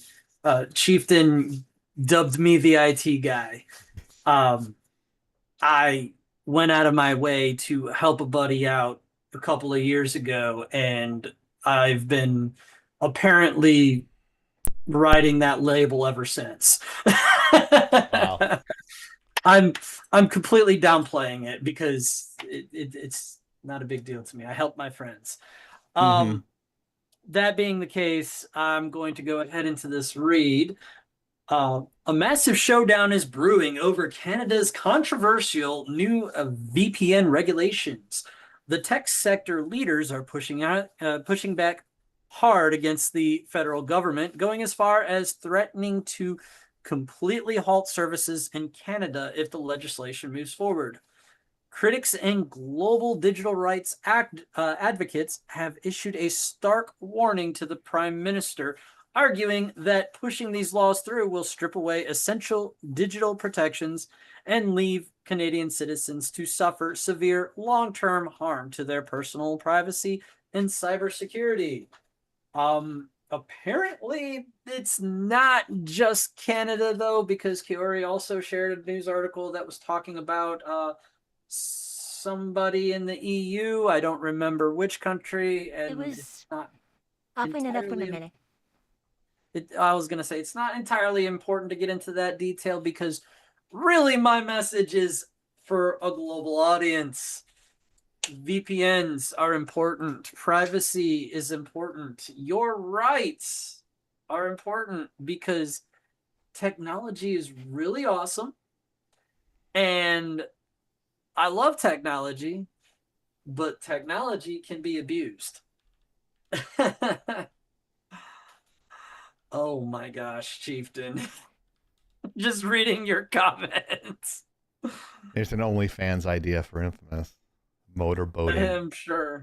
I'm sure. I'm a motorboating son of a bitch. So, big IT, I say big loosely. I don't see a lot of these companies as that big, but Signal, NordVPN, and a handful of others have all basically said, we're leaving if you guys push this through. You will not have our business. You will not have our revenue to your taxes. The global governments as a whole have decided that safety is more important than privacy. Safety is more important than digital rights, things like that. I'm a small government kind of guy. I favor the government is there to protect us in times of war. and to provide public services. They are not there to tell me what to do, when and where with my life. I am not one of those guys that says, govern me harder, daddy. No, thank you. Giggity, I don't giggity, like giggity. Don't tell me what to do, hero. I like my 1 a.m. calls from Abu in the dark web emails hackers.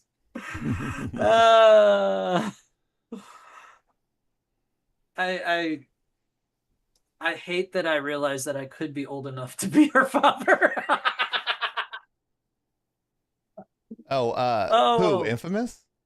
Yeah. Infamous is around your age. Oh, is she? Yeah. Huh. She just looks younger because I'm 41, hero. Yeah. Well, that's okay.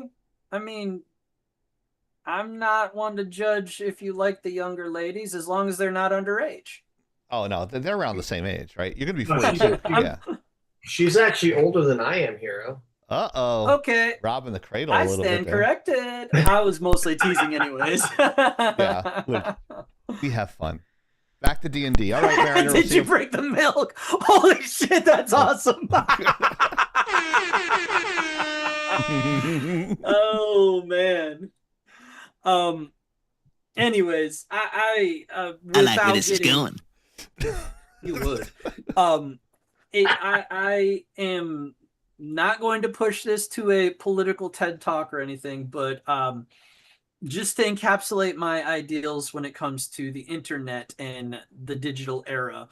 Government in general lags behind with legislation involving new technologies, new things that weren't around before by about a decade. 11 months. Shut the fuck up, Colby. Who's Colby? I don't know. Anyways, it's Volby.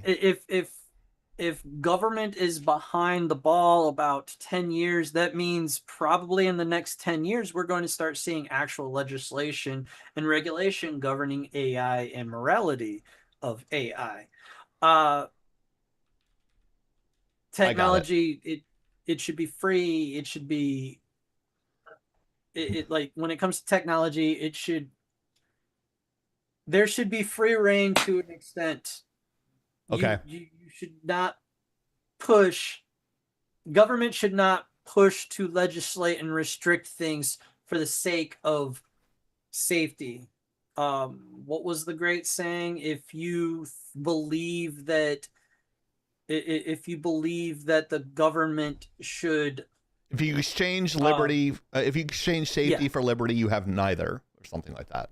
I think that's what you're hinting. You around, deserve right? neither, I think is the word. Ben Franklin, I think, said that or something like that. Yes, yeah. I'm that is paraphrasing. exactly the phrase. That is exactly the phrase that I was looking for. But anyways, I got it right. And by the way, stay tuned for our trivia question coming up soon. So make sure you're here. What is Hero's favorite Zelda game? Go ahead, Hero. Yes, I digress. I've droned on. That's the Snow Notes version of this particular topic, and I've said my piece. So I will pass it to Scout. How do you feel about this topic? Really quick, really quick. Don't forget to comment, like, subscribe, all the things, as Infamous says, all the things. If you have money and you want to donate to the live, you can do it either on Twitch, on Facebook, Rumble, and YouTube. Donations is the greatest nation there is. Don't forget to watch us every Friday, 8 p.m. on those preceding channels. If you're spying on me, I know who you are. The FBI. Cash Patel, stop watching me. Anyway, go ahead, Colby. Scout. Cash Patel, hand in your badge. You are a worthless sack of shit. Wow. Wow. Facts. Wow. Okay. Scout, how do you feel about this? I feel that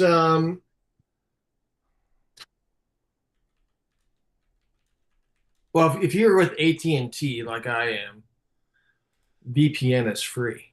Ooh, fancy. Yes. He's all serious about it, and he goes, and it's free. Very serious. I am with Google Fi, and we don't care. My VPN is also free. Fuck you both. I had to pay for mine. If you're a bad guy and you're using VPN and all this stuff that comes with the dark web, doing illicit things on the internet, it doesn't mean that you can't be found. You're just harder to be found, but it's not impossible. The FBI and if you're in Canada, the Royal Canadian Mounted Police, whatever their name is, the Royal, what are they called? The Mounties. Yes, the Mounties. they will find you and track you down if you're doing illicit things on the internet. So I heard about that. The VPN, you're going to hurt everybody else that would like to hide what they're doing, because they don't want government knowing, like, what lingerie am I looking at today, or am I going to buy a dildo to go in my mailbox, or whatever. I don't know. Yeah. That's great. If you are like, I'm watching corn. You could say porn. Okay. If I'm watching porn, I don't want the government knowing that my favorite porn is MILF porn or something like that. So VPN protects the people that need to be protected, and you can be found if you're doing a thing on the internet. That's my take. So the government restrictions, they're trying to get I know that we're going to get one of the sounds coming. There it is. That's about to get repeated a bunch here. The government's trying to get a backdoor into all VPN software. Let me say that again, because Chieftain interrupted me with another sound. The government is trying to get a backdoor into all VPN software. You said and backdoor. That's not just Canada. That's every government. They're trying to push that legislation, and they're trying to force companies that run VPN softwares to provide that, or provide an option for that. Giggity, giggity, giggity. Backdoor. But here, it's not the government's job to know what we're doing, right? So if you're doing something nefarious, your local police department or state police department or FBI or whatever you have in whatever country you live in, can get a subpoena for whatever provider that you have, because they have access to that, and they can get a subpoena for your internet usage and recording what you're doing. So it's not that you can't access it. It's that how much government control are you willing to give government officials? Exactly, and honestly, that's not okay. Most reputable VPNs or VPN companies, they don't maintain logs. So even a subpoena will get them a bunch of encrypted blobs of data, and good luck if you don't have the encryption keys. You ain't getting that. Even with a subpoena, they can't access what you're doing? Most cases, because of the policies. If they have a no logs policy, they will not get in unless they break the encryption. And with encryption capabilities, good luck with that. Some encryption, if it's poor encryption, you can break that given some time. But most of the time, without knowing the type, it could be the one that changes like every few minutes. Fat chicks need love too. Depends on the keys. Just depends on the keys. And then there's Chieftain, who says the government already knows everything you're doing. They know you like chicks with dicks, Scope. They know you like chicks with dicks, Scout. My take on this is, I feel these three companies, like, what is the living going to do? I mean, yeah, you're going to lose the revenue, taxes from them, but where are they going to go? Because, like I said, every country's trying to do this. So far, Canada is That's the only one one thing. that's actually pushed through that. Well, one of two that are pushing through the legislation on it. The other thing we're also about to bring up is that country you're thinking of is the United Kingdom. I thought that was too easy to And- go with, but I should have known better. Well, they're trying something even worse. They want to censor anything and everything. Because due to the protest in Belfast, they want to where they can remove your footage off the internet if you show something like that. Oh, wow. Do you guys know what happened Why? in Belfast, Northern Ireland? Oh, I mean, I do. I don't. So, to sum it up, apparently, just real quick, there was a person who was murdered on the street by somebody of a certain nationality, and Hero, they that weren't murdered. person. They lived. They lived, as in the guy was trying to cut his head off and he survived it? he failed to cut. Well, he did injury, but not enough to killing, and, but yeah, he was a Scottish man, and the guy was an illegal from Africa. Oh. And Belfast, Northern Ireland had enough of it, and they've been hiding for the last 4 days. I heard about when you put Catholics and Protestants together, you know you done fucked up. I mean, what? Yeah, like so you mean me and you aren't allowed to be in the same room? I mean in Ireland, it's a lot more animated there between the two denominations. And if they have, like, it's like the enemy of my enemy is my friend type of thing, and they're getting fucking sick as shit there. I think I heard Well, this. and make it worse. And this is what I just found out is the UK was giving the illegals free housing, free power, free cars. They were, Free yeah, that's taxes. all been known, and they were trying to do that over here. Certain opposing government ideologies nixed that really quick, but they were doing that in certain cities in this country. So, Yeah, it got bad over there, but yeah, because of how bad it is, UK's already pushed a no VPN ban. I think my puppy's trying to ask to go out. I'll be right back. Okay. Hi, babe. But yeah, we can actually move on to the here we go.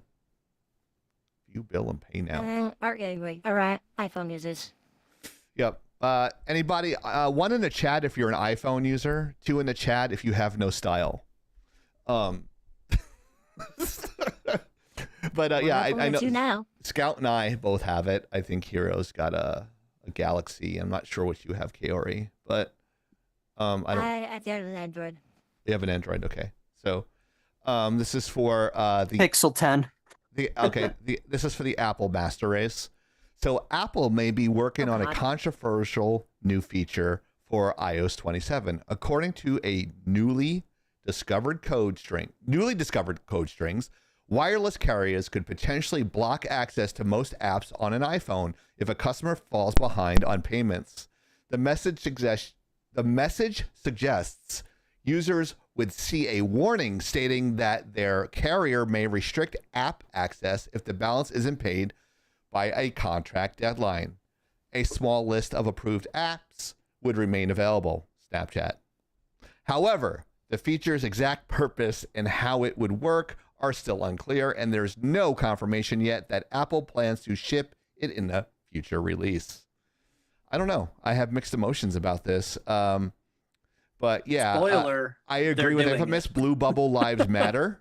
But yeah, I can understand. They must be losing a lot of money. The carriers are for people not paying, but it's, I don't know. I would just cut access. It depends on the contract, but just for Apple users, that's pretty weird. What do you think, Kiori? Well, I mean, honestly, that's already what they do. It's come back this way. So, like, if you don't pay your phone bill, usually, like, within about the second month, you can't call. You leave your home, wireless is disabled. So, I don't know what the point would be for apps to be disabled. Yeah. But, I mean, I'm guessing the wireless carriers want their money and they want to brick a phone if you don't pay. I guess. Scout, what do you think? So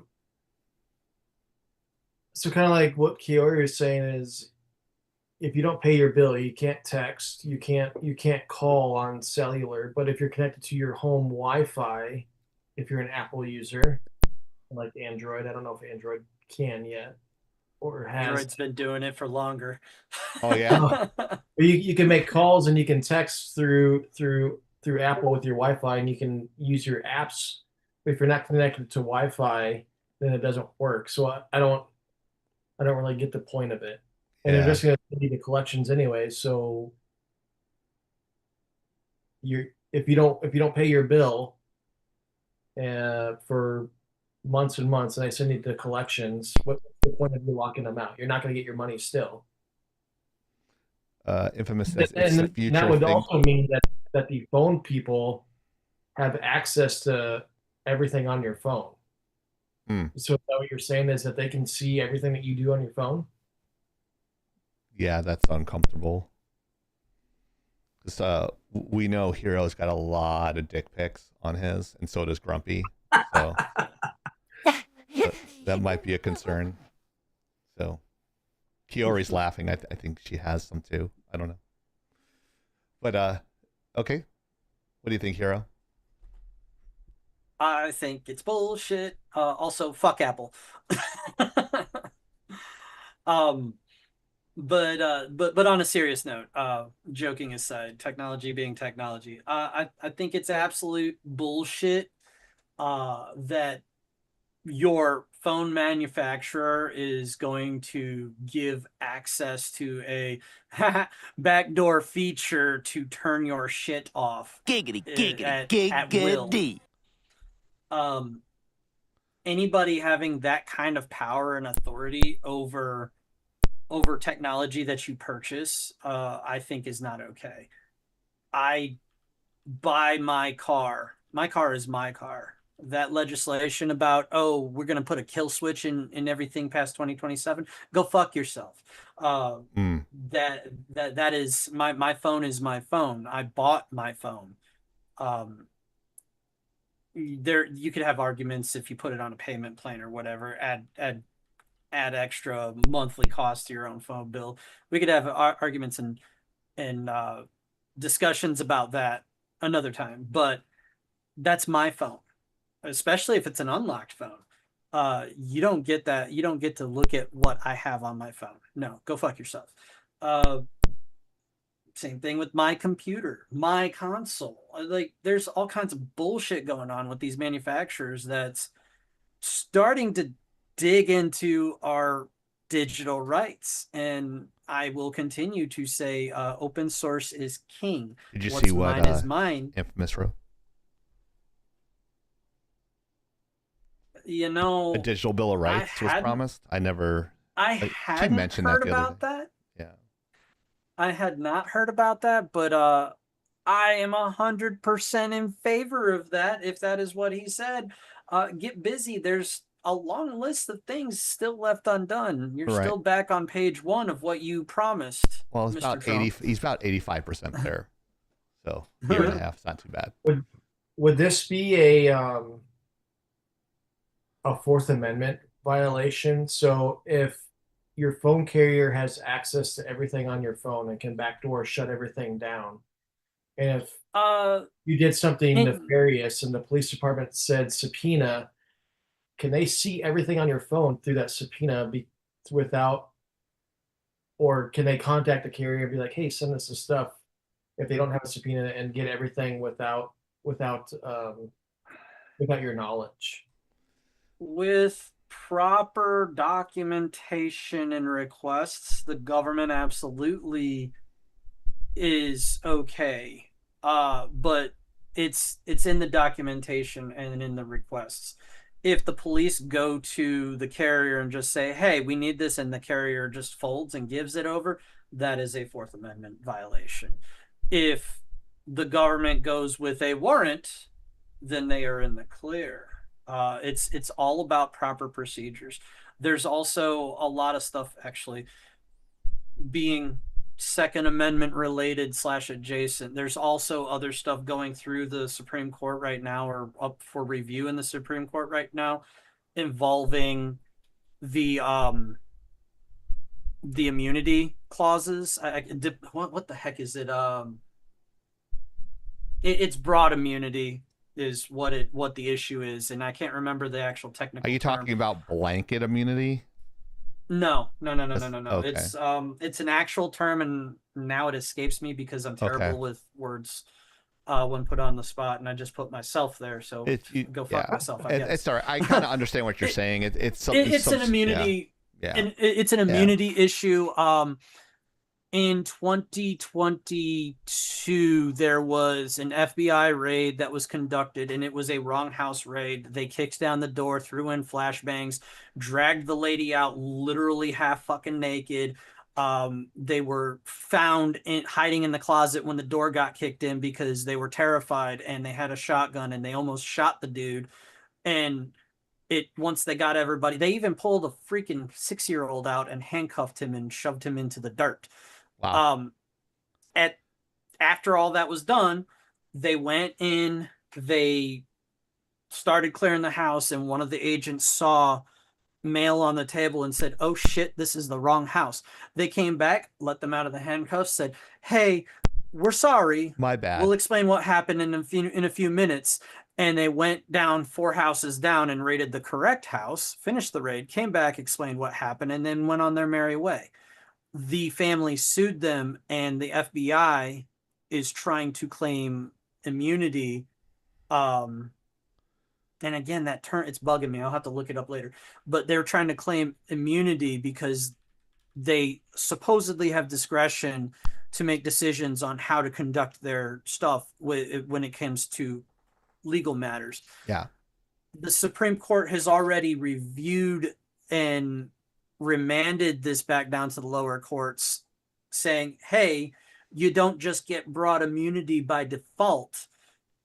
And right now they're on the FBI is on the spot, like, hey, you need to prove that you weren't just failing process, and you need to back it up with actual regulation and actual discretion arguments.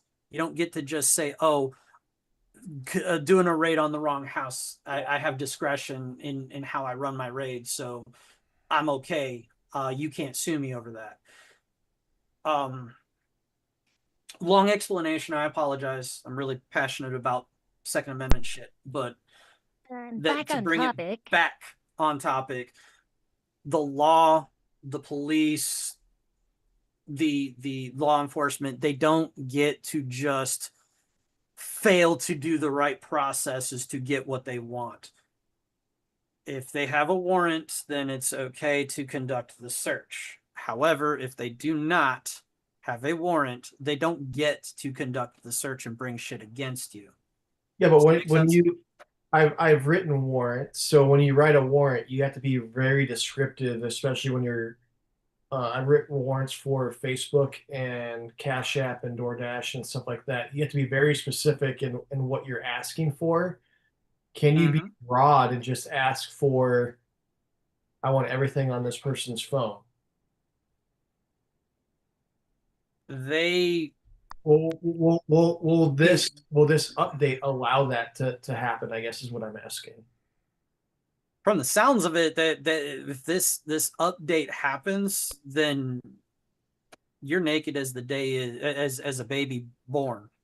Like, that's what this sounds like, because it only takes a couple of checkboxes and permissions in order to unrestrict technology. Gotcha. So if that happens, I will no longer be an Apple user. Well, I mean, the other ones do the similar things anyway, so it's. My thing about this, and what I'm worried about, is I think, you know what, AI did this, but if I do, that means it's highly likely that it might make a mistake and turn off somebody's stones life with pain. I mean, just look at YouTube with their AI moderation that they claim isn't AI moderation. Look at fucking Also, TikTok. Facebook. Literally, it takes, if you say "artard," in 2 minutes, you're dropped from the live into the chat. I did that today, and I called somebody, not even in the chat. I called like a legislator a stupid bitch 3 times, and it dropped me, gave me 2 violations, and I couldn't come back up without being flagged. Infamous does lives, and she's fucking shadow banned. She gets like 211 people going through in a 15-minute thing, which is very low. Our friend, Dark Brookie, which does host, she gets like 100 people. It's like the same content, though. Go ahead. To respond to Infamous there, I don't know if you can actually see what I was writing there.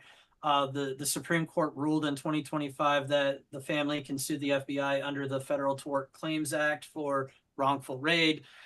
That is not concluded, and that is in fact the case that I am talking about. That happened. I could have the year wrong. 2022. It took them 2017. Holy shit. It took them that long to get their case pushed through, and it's not done yet. The lawsuit is going through, but the FBI is still trying to claim discretion, despite the fact that the Supreme Court remanded it back down. To explain a remand, when there is a ruling and an appeal is made to go to a higher court, the higher court can remand and vacate a decision. They remand it, they push it, basically they vacate it to clear out that ruling saying this did not happen, and then they remand it, which pushes it back down to the lower court and tells that judge, hey, rethink your ruling, go back and do it again.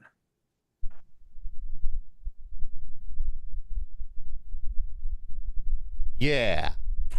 I got banned for a week for nudity for showing it. That's fucking true. It's fucking true. I was there. I saw that. It was bullshit. Yeah. And I was watching a Nick game the other night, and it was like dark in my room. I stuck my finger, like I stuck it out from the phone like this. I went like, and just put the tip like that. They're like, what the fuck is that? What the fuck is that? Someone was saying. But you can get banned for anything. It's fucking stupid. That's why, if you know my real name, I'm going to create a petition to try to be one of the lieutenants at the FCC. I will open up every one of my friends' stuff. I will cancel people I don't like, and they will never have contact on cell phones again or Facebook. But all my friends and my company, it's going to be wide open. We're going to be exposed to millions of people and make lots of money. Uh-oh. Yeah, that would be great. Kidding, yes, I apologize. We just gave you guys, our audience, a little bit of a mild education in the U.S. court system. Yeah, that was boring. I'm sorry, but due to my personal affiliations, I pay a lot of attention to that. It looks like on TikTok we have Great Gazoo here, and it's not showing anybody else. Really? Wait, you got TikTok working? No, I'm sorry, not TikTok. I mean, sorry, Twitch. Starts with a T. Oh. It shows moderators. It shows one viewer, and then there's people probably watching from the outside. Wow. Kind of figured that. I kind of figured that was happening. just so people know, stalking, cyber stalking is a federal offense. So. Infamous jumped like, oh, you're live on TikTok? I'm going there. No, that shit never works. And if I'm there every day, I'm not only positive, I'm HIV positive that I can probably get 100 viewers if I did it every day. But since I don't, I get fucking lazy. I'm like, I can make a lot of money doing that. And because I let anybody up and I just have Infamous come up with her wallpaper, and I would just sit back and just like, she'd go, okay, welcome up. What do you have to say? That's how she welcomes people. Scout knows. Chief, Infamous is demanding that you change your color to pink for your lights. Oh shit. Okay. She paid the little lag coins. Okay. Also, I tried to change my color to pink and it didn't really change much in the lighting. Let me try. I can't get my Star Wars thing in there, but I'll rotate to the next topic, and you can introduce it while I try to fix my Star Wars wall. I think the remote access is behind the wall, so just give me 1 second, guys, and I'll still be here. Just go ahead and someone do the read, please. Oh, sure. Oh, Grand Theft Auto. Who's excited about Grand Theft Auto, folks? I'm not buying it. Yeah. So I'll do Kaori a favor since she made this read. The GTA 6 hype is fueling a massive wave of malware scams. If you're excited for Grand Theft Auto 6, cybersecurity experts have a warning. Yes, I do.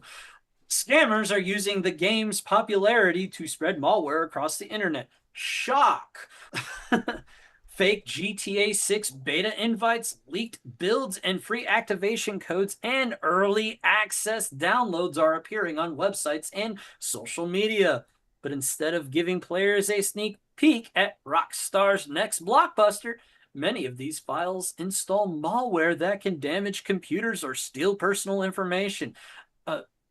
For just a little tidbit, folks, that's what malware is. Mm-hmm. So you can't go to the mall with malware, is what you're saying?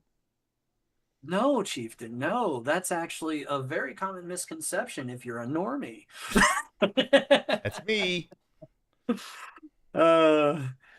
Some scams even disguise themselves as a graphics driver update or special launchers required to run the game. Others target mobile users with fake GTA 6 Android versions.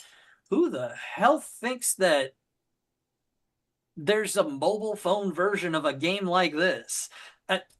Okay, you know what? People are out there, even though Rockstar hasn't announced the mobile release. Phishing attacks are also on the rise with fake Rockstar login pages designed to steal gaming account credentials. The takeaway is simple, folks. If someone claims they can get you into GTA 6 early, be skeptical. Stick to official Rockstar announcements and avoid downloading anything from unofficial sources.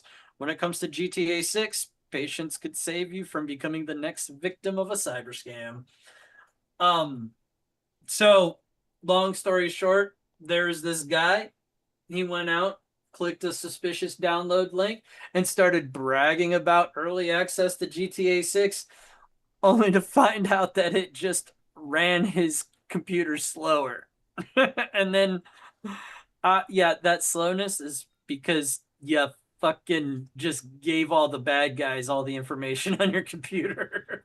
I made my background pink and the cabinet pink as well. Sorry. But yeah, so Grand Theft Auto is actually stealing your speed from your computer. Yes, fake Grand Theft Auto. Oh, fake. Not real. What I find funny about this is the fact that Rockstar has not announced the date for PC yet. November. So, like, what are people thinking here? I think people... That's what I want to know is because... Oh. Rockstar hasn't... Go ahead, sorry. No, you finish your thought. I cut you off. I'm just like, I'm just curious of how stupid it can be when Rockstar has only announced the date for PS5 and Xbox Series S, or whatever the newest Xbox is. I don't know. That's the only date announced. I to be honest, I thought it was all the same release date. To be honest with you, I didn't even play the original Nintendo version, and I'm honestly, guys, my nephews come over on the weekends and they watch modded GTA 5 shit all the time, and I can't fucking stand it. Really?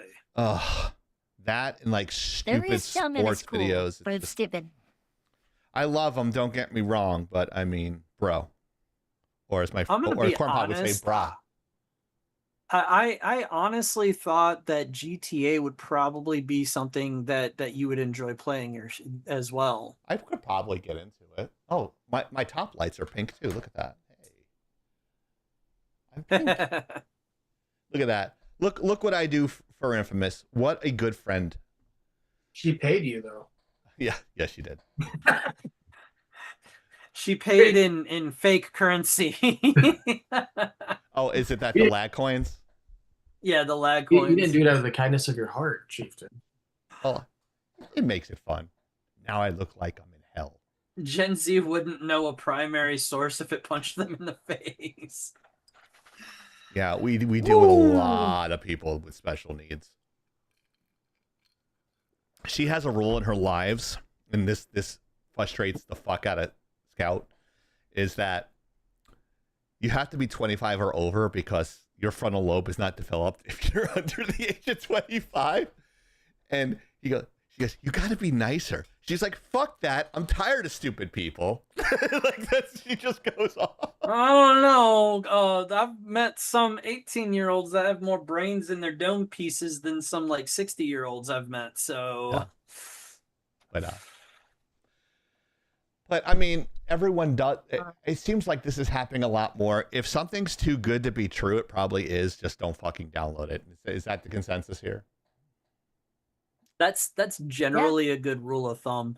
I've been, and being in cybersecurity, I've been running for close to 15 years without a paid for virus scanner myself. I just don't click. That's what my dumb MacBook shit. Pro is for. That's what basically MacBooks are for, looking at porn. You don't do it on fucking Windows PCs. You'd be surprised the amount of viruses and malware exists out there exclusively for Apple products. That's why I only go to one site for that shit. But I've been, wow, if they impress me, they can stay. It's rare. Hi, what do you have to say?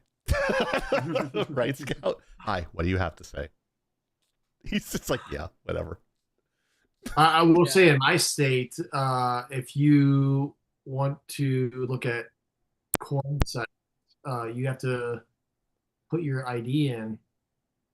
You have to put your name and driver's license in. You have to scan it in. Some do, yeah. Some states do that. Yeah, we can't do Pornhub here, and you can't do it in Texas. I remember somebody. I know a couple of people in Texas that were pissed about that. I've 2 or 3 people I know in recent, Texas. I've read that there's a recent legislation that passed in Florida. It's state law now here as well. You can't do it without actual verification anymore. Well, you could just IP to another country and do it. There's always a way around. Oh yeah, you can ghost IP that shit. I've thought of it already. You're going through all that trouble, Chieftain? That's crazy. Nah, I don't. I one site, that's all I really need. About 20 minutes, I'm good to go. I don't need to bother like begging for it, or people that don't like to do certain things, like when you're dating them. Just people I've met in person. Not on the internet, but in person, like real people in person. But yeah, Carrie's over here shaking her head behind her avatar. I want to make it perfectly clear. It's people I met in person, women I've met in person. I want to make that clear. No, like anything else. Anyways. Yeah. The moral of the story is if it ain't from Rockstar, don't fucking click it. You Nimrod, just don't. Don't click the suspicious link. Yep. Don't click the suspicious link, and don't date in grad school another major. Because that was the girl. I was like, I'm not into that. I'm like, it's just regular.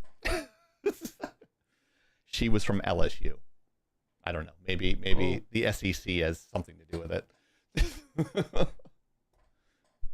I mean, who on the panel is going to be getting the game? No, I heard there's Pride Month in the game, so I'm sure you're happy about that. I'm not a huge fan of Grand Theft Auto myself. Oh, I heard someone's Discord go off. Who was that? I enjoy GTA. But GTA, wow, I can't talk. Under normal circumstances. Shut up.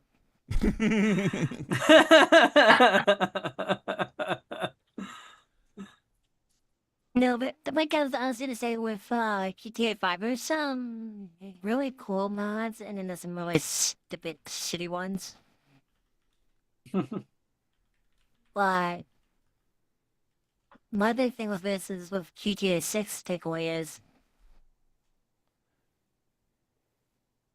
they haven't announced a PC date, so why is people trying to download it on PC? I don't know. No idea. Yeah. Anyways, a strange detail in a new Warhammer image has sparked a heated debate online. Fans noticed what appears to be an extra finger on Space Marine's hand in a promotional artwork for new Horus Heresy release. Is that how you say it? Leading to heresy. Heresy. That's heresy. I never seen the word heresy spelled out before. Heroes Heresy release, leading to speculate that Games Workshop may have used AI-generated imagery. The company quickly pushed back on those claims, insisting the image was not created with AI. That's bullshit. Games Workshop was previously stated that AI-generated content is prohibited in its creative and design processes, making the accusation especially controversial. Critics argued that extra fingers are a common AI mistake, while others say the image could simply be the result of an editing error, awkward perspective, or overlapping armor details. Can we zoom in on the fingers? I'm not seeing. Yeah, I can do that. Is that an official image, Kiori? Because I'm pretty sure that is the image they are using. Yeah, you can see on the second character from the left. For now, Games Workshop is standing by its position. The image isn't AI generated, but the debate highlights how closely fans are scrutinizing artwork in an era where AI generated content is becoming harder to distinguish from traditional design. Update from Games Workshop, they said it was human error that might have made the 6th digit. Can I go first on this one? Yeah, but I'm not seeing the 6th digit. There's 5 It's fingers the in right palm. hand. It's the right hand. Right hand. Let me see if I can do a laser. Because I'm trying to count it. Oh man. So 1, 2, I mean, 3, 4, 5, 6. Right. That would be. That's terrible, actually. That wow. 1, 2, 3, 4. Am I right there? Am I so thinking it correctly? No. That's absolutely 5 fingers. Okay. Looking at it, wow. So Scout, what do you remember about your firearms training back in the day, sir? Keep your finger out of the trigger well until you're ready to fire. Yeah, that top digit there is the index finger, and if you're able to zoom in, Chief, are you? I can. Yeah. Can you do like the control scroll wheel? I can't zoom in any further than I don't know if I can do that. No, when I use the scroll wheel, it just flips the slide. Dang. There's no zoom option. I mean, I can actually go into it if I.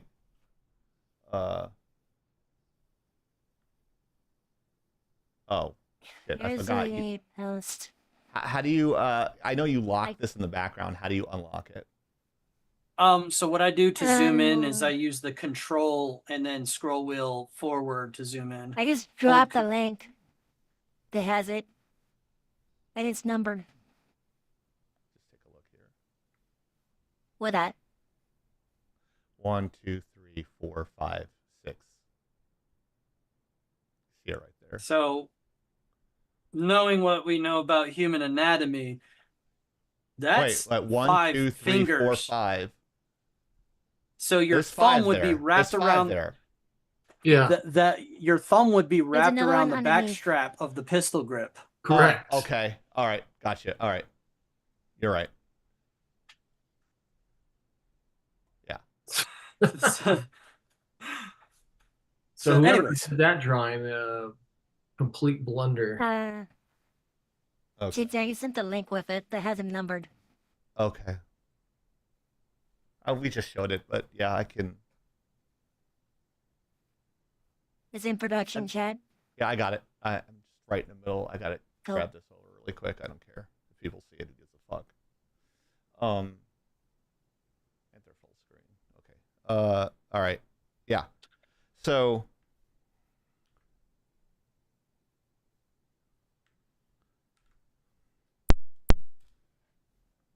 Got it.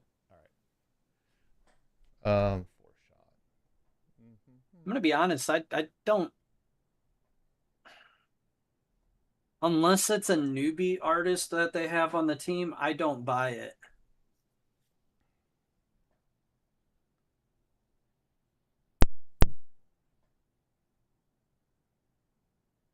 And your thumb would cover the other part. Yeah. Okay, that makes sense. Thank you, Kiori. You're welcome. But yeah.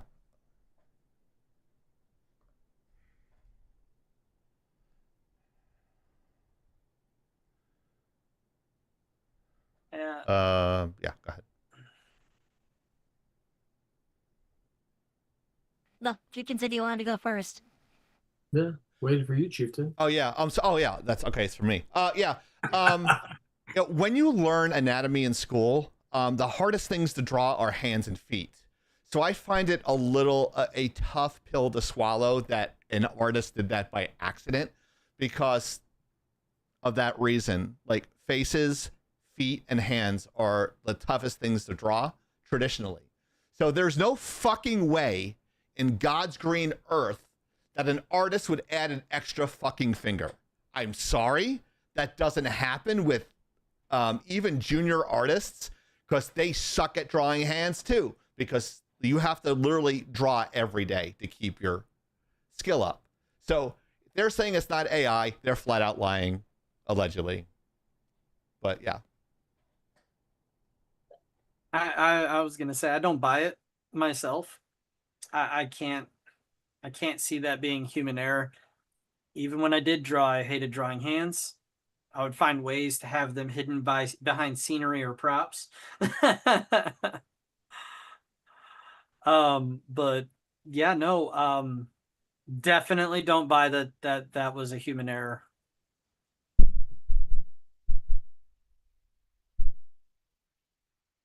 What do you think, Scout? I don't want to beat a dead horse, so I'm going to pass it on to Fiore.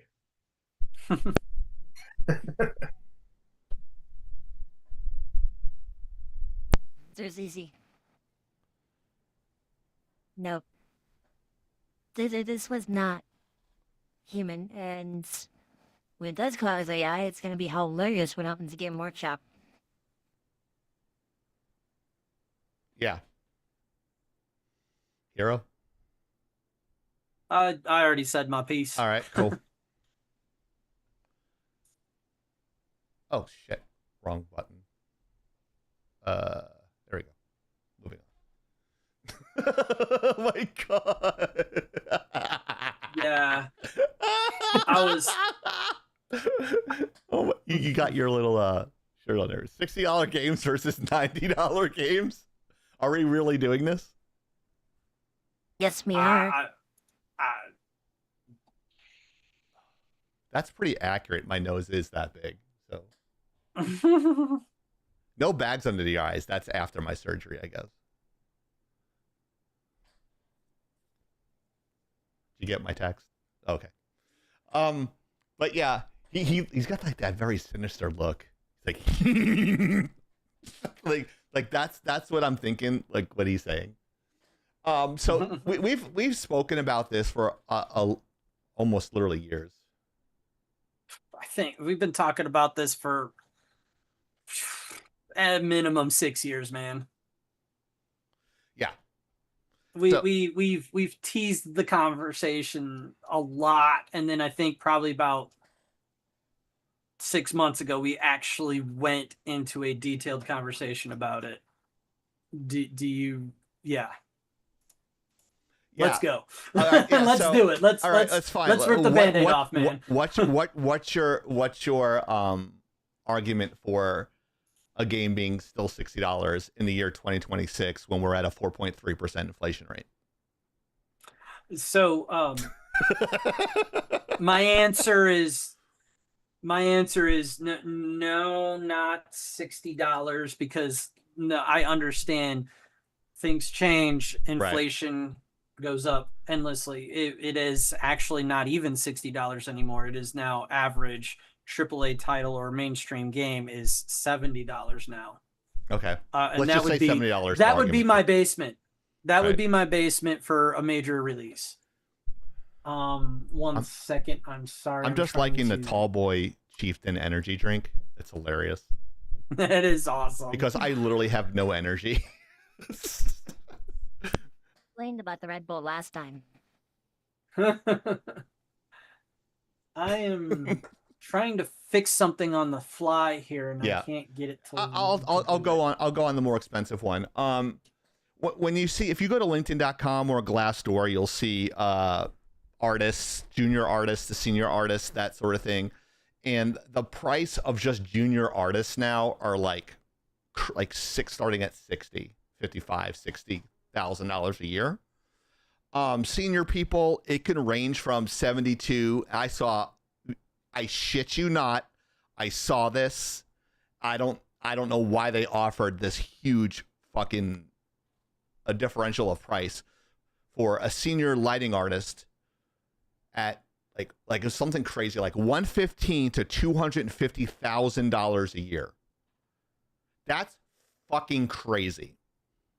So the increase of making games, and that's just one person. If you figure a team is about, I don't know, let's just say conservatively about 100 people. When I worked on Madden, it was probably like around 100 people or something like that. Imagine how much that cost them. Not to mention technology, not to mention energy bills, the building, and not mentioning art directors, co-art directors, producers, that sort of thing. It is not fiscally possible to put a game at 70, a complete game. The argument is that if this game is released, the caveat for it to be more money, like 125, it must be complete. It must be close to bug-free as you can have it. If you want the exclusive edition, 150, 175, that's fine. The proper price for any video game, if you take away the packaging, which they're all doing now, right? So unless you're buying a disc, my guesstimation, if you're selling 4 million, I don't know what the math is with this, but off just the top of my head, I'm just bullshitting the number. It should at least be 115 for a complete game, bare bones. Otherwise, you're going to lose money. So what they do is they add tchotchkes to it. They'll add, a special edition. You get a plastic figurine or something, but we're gonna fight. What's that? We're gonna fight. With what? We're gonna fight. We're gonna fight, me and you. Yeah. Finish your point, because I'm gonna counter. All right, prove. All right. I think I'm done. Oh. Usually it's me that counters it. Go for it, Scout. I am the unpopular one of this opinion, and I'm perfectly fine with that. Every gamer yells at me for it, but yeah, go ahead. So next year, when PS6 comes out, there's talks of not even having games anymore. It's all going to be digital. Mm-hmm. So if we're cutting out the middle person, why do we need to charge $70 for a game? Because you're not going to the store anymore to buy it. You don't have any of the packaging anymore. You're downloading it through your internet. So I did some math, okay? Mm-hmm. So I took the James Bond game. I'm sure there's more now, but when it initial release, 1.5 million copies were sold, times $70. I'm just doing the base game, even though you can buy the deluxe and the ultimate edition. That will give you 104 million. 985,000. And then I divided that by 100 people that are working on the game. There's probably more, but that would leave you a salary of $1 million per person for 100 people. So you having a $70 game, I don't think you're not spending $50 million in electricity a year. You're not spending $1 million, and no workers are making $1 million for their salary yearly. So where is all that extra money going? You have CEOs that are making that.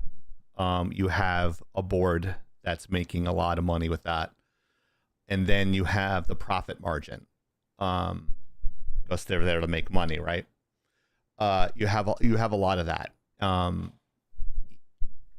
Just if you're just doing one game, for the math, you're paying for that, and you're paying for servers. You're paying for the servers to be cold. You're paying for seats if they're using Windows. You're paying for all the programs, which are not cheap, as we know. Last week, Hero was we saw the prices of a lot of that stuff, and it's not cheap per seat. You're paying for dev kits. You're paying for, I'm trying to think of everything you're paying for. There's just a lot of stuff I don't know on the upper echelon of the gaming industry. I just know the pit. So working in there, but I'm not negating your point, Scout. I think it's valid. I think you make a valid point, but yeah, go ahead.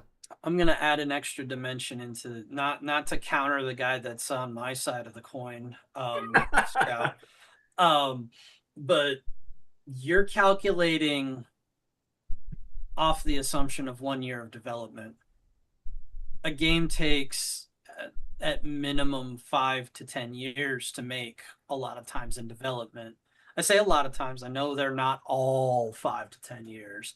I get that. Right. But I think you're talking about Rockstar only, because they're the only ones that take 20 years to make a game. Right. Are you kidding me? Have you met Blizzard?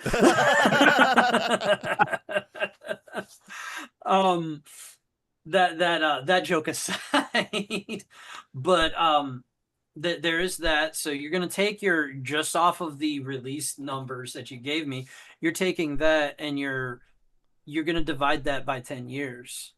So that's 10 years of time that they've already spent developing that. Now, if you are a gaming company and you're going all in and you're doing everything from start to finish right now, you're a brand new gaming company, you just had your foundation, you have all your people hired, you're ready to go, you're working for free for 5 years, technically, unless you have an investor. This is the indie developer route, by the way. So calculate that. Chieftain brought up Windows. You're paying for seats, for servers. You're paying for the software, the licenses for the software. He already called that out. You've got your buildings, you've got your electricity, you've got your payment for rent on your building if you're not owning it already. Got your taxes, you got business expenses. This is just for a video game, and you're not going to be using this. It's Foundry. It's called Nuke. It's $10,000 a seat. Yeah, but they're not using another that aspect that I think you guys often kind of forgot about is, let's just say, well, here's First Light. Because the publisher and developer were the same, then yes, but we'll say the next Bond. No, I will also pay Amazon. And don't forget about the cuts. Like, PlayStation and Xbox take 30% of all sales tonight, $70. GOG and Epic take 12, and Steam takes 20 to 25. And now, mind you, by the way, Xbox is reneging on 30% margins right now. They backtracked really hard. That was just announced. I want to say in the last couple of days. Neither here nor there. She's talking about the she's talking about your download sites, Steam, stuff like that. Steam, GOG, Epic, EA, Origin, all those little things. So to rewind and make my point, Chief kind of already countered my point by modifying his original take from the years of bickering back and forth about this a little bit. Okay. But my initial point has and always was and has always been, I want the game developers to earn my money. If you're going to release hot trash, I'm not giving you my money for hot trash. We're talking about the CD Projekt Reds with Cyberpunk 2077, which, by the way, is an amazing game now, but at launch, it was a buggy fucking mess. It barely ran on some people's computers, and it didn't run at all on PlayStation. You know, but it took them 6 months to a year to get to the point to where it was functioning for most people. I got lucky. It was working out of the box for me, but I also had at the time, high-end computer. Now it might be mid-range at best because technology. So my take has always been, if you're going to release a game, damn it, it better be like the 90s, 80s, and 90s, where what you release is what you get. The icing on the cake, the icing on top is the DLCs, the ability to update on the fly. That should be your contingency, not your standard. Why do we have a day zero patch for all of our games? I think that's kind of stupid. You're planning to have a day zero patch? I've seen that in software development cycles.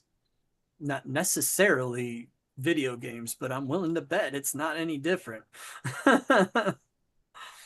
So I'm gonna counter you then, Hero, because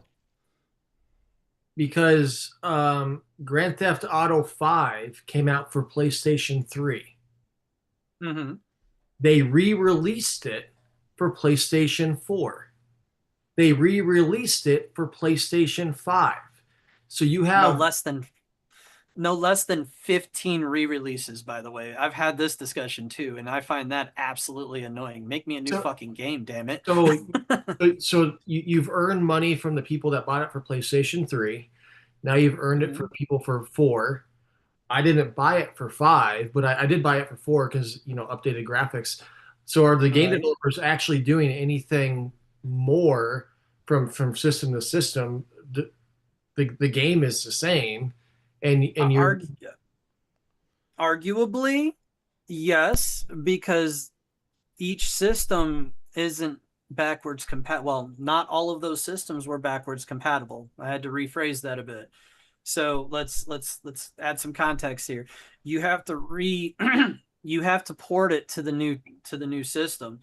Even from PlayStation to PlayStation, their engine has shifted slightly, or their display engines, their drivers, everything core on the inside of that glorified computer is updated and shifted, and it's now coded differently. So they did have to do the revisions and stuff for that. So that's more man hours, but that in your point does not justify the amount of money, or it doesn't account for the amount of money that has been earned off of this re-release. I think I've been commenting saying because that Grand Theft Auto 5 is what, like 15, 20, almost 20 years old. Not quite, but almost 20 years old. Yeah. And some of those people have rebought it as many times as there's been re-releases. They also re-released it onto the different Xboxes over the years. They've also re-released it onto PC. My God, I had fucking San Andreas on my mobile phone at one point. Wow. So they've earned all of this money, and they're going to come out with a new game now, Grand Theft Auto 6, and that's my point is, how are you going to charge $70 for an old game that's new for a new system, but it's still an old game? I mean, again, it's a cash cow. And I think if we're gonna talk about Grand Theft Auto 6, they're talking about it being the biggest and most anticipated release of our era. Now, we haven't set a price for that yet. And they have not announced the price for it yet. I just saw a freaking article it's going to be fair. Yeah. What? By whose standard? That's what I'd like to know, because what does that if I were Jeff Bezos, fair to me could be $500, and fair to, say, Kaori could be free. I mean, according to Take-Two CEO, it's supposed to be fair for both the company and the player. But we'll see how that goes. This is my impressed face. So yeah, not I know, really. I feel the same way. $70.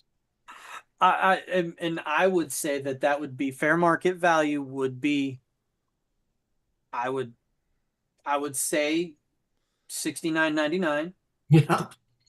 But also, I could also see, because we've already seen games that are going for $79.99, aka $80.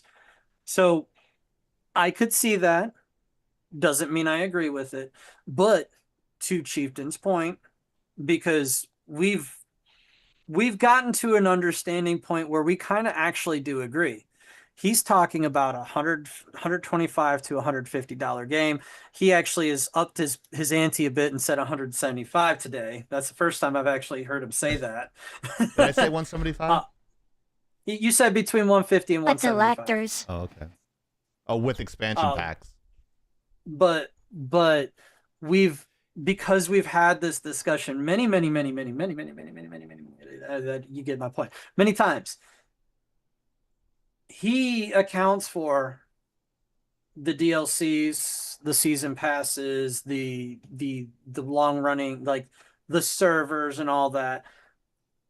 And I do agree, but you don't pay that $150 to $175 when you go to pick up the game. You have your base game, and some people just play the base game and then eventually decide that they want to get those DLCs. My statement is for alone the base game, it should not exceed $69 or $79, depending on where the market decides to go. Inflation is, in all honesty, probably pushing it to the $79 marking point. But what I want for my $79 game, if that is what it's going to be, I want a complete game. Now, I'm not an uncaring, cold hard ass about it. You know, back in the day when you had your cartridges, you didn't get your DLCs and your automatic updates. What you printed to that cartridge was what you printed to that cartridge. Tough shit. If the game was broken, then you lose money. Right. These days, you can fix it, but I want my shit QA tested before I buy it. I also want to own my game when I buy it. Damn it. Are we pricing? So I've said this about amusement parks, and especially Disney, and there are other amusement parks that are increasing the prices where, because amusement parks were for like the middle income family to afford and go and have fun, but the middle income family is being priced out of that, and it's for the rich only. It has been for the last 25 years, by the way. You and I are going to have lovely discussions, sir. is gaming going to that category? Because if you get into the $80, $90 for a game, you're going to be pricing out people. I don't want to say poor people, but people that don't have like a lot of money. You're going to be taking them out of the equation. We are similar age. We've already established this in banter and joking and trying to talk about who's the young'un here. Right.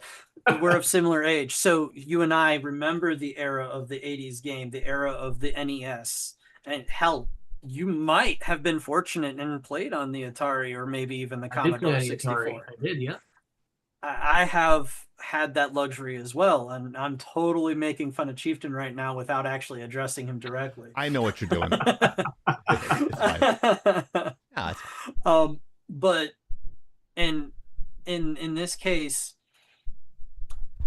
using your logical brain, Lord knows that none of the three of us, I should say, you know what? No, fuck it. None of the four of us on this panel really do have a logical brain. 3 of the 4 of us have decided to sign that blank check to the U.S. government, and me multiple times, stupidly so.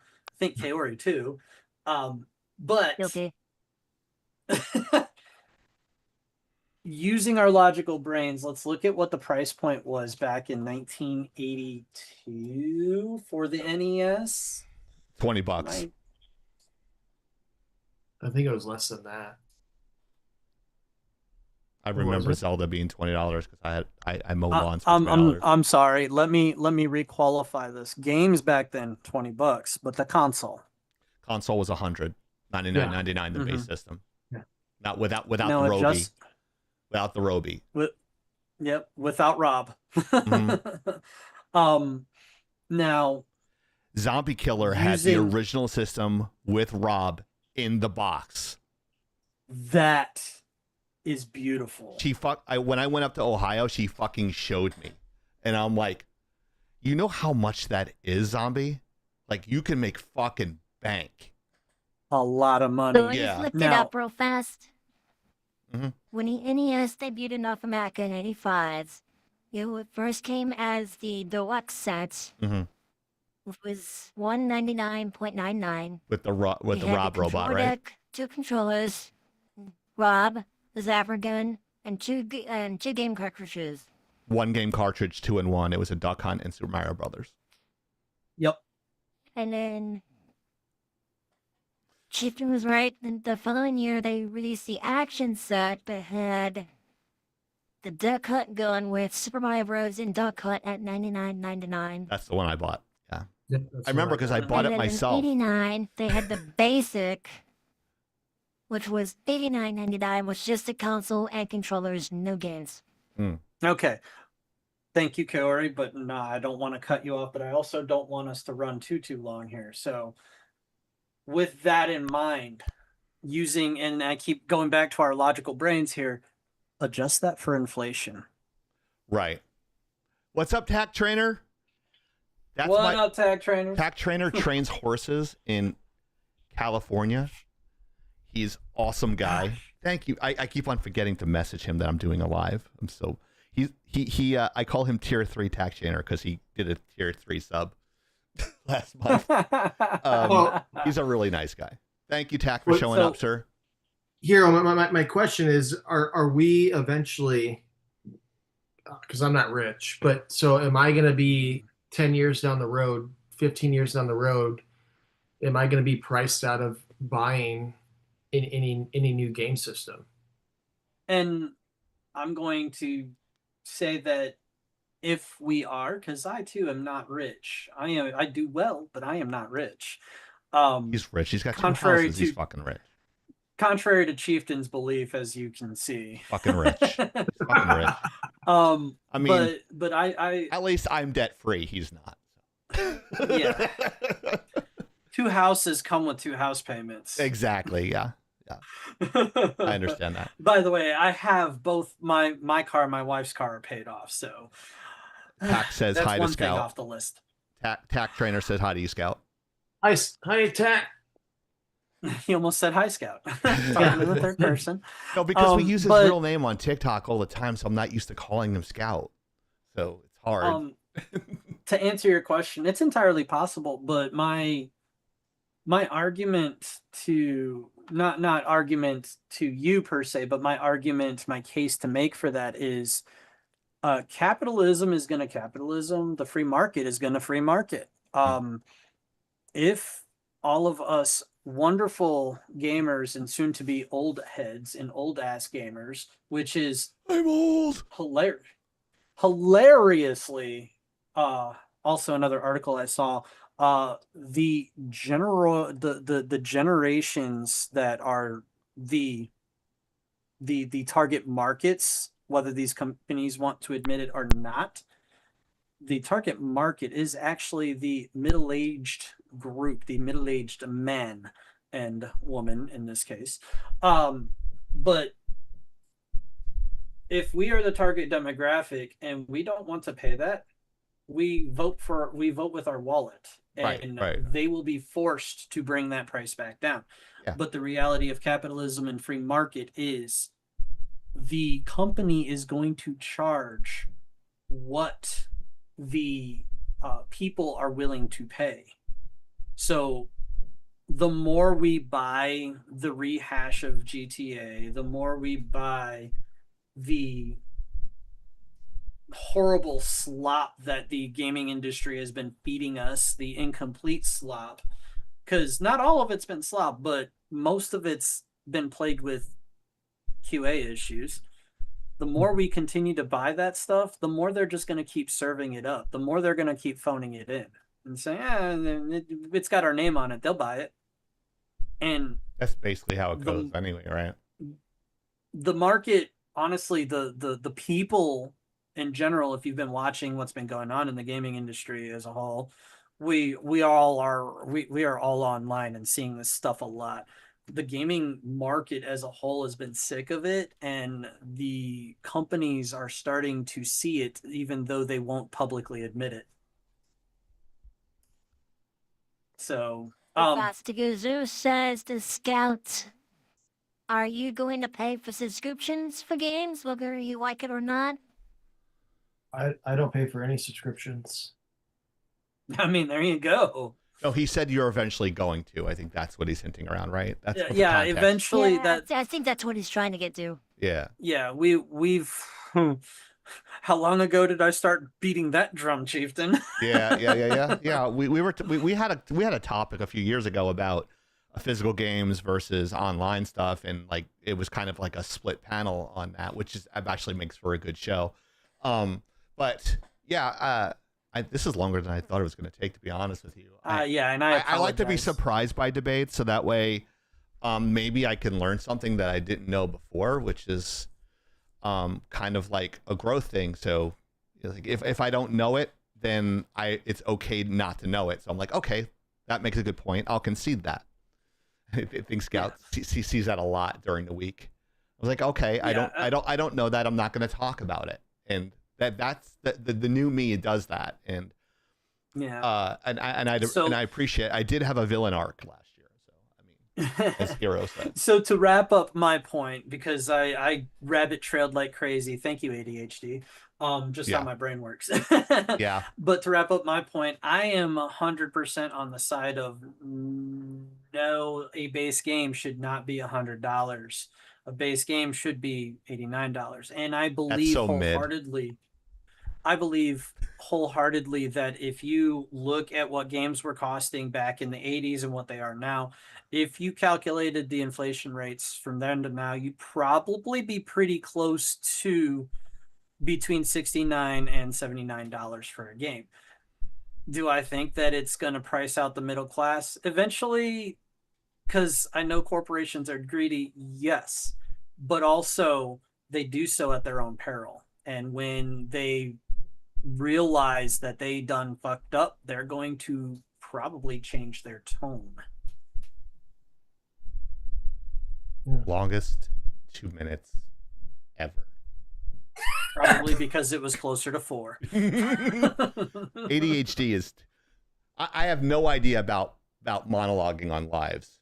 No idea. I have no idea what I never monologue ever.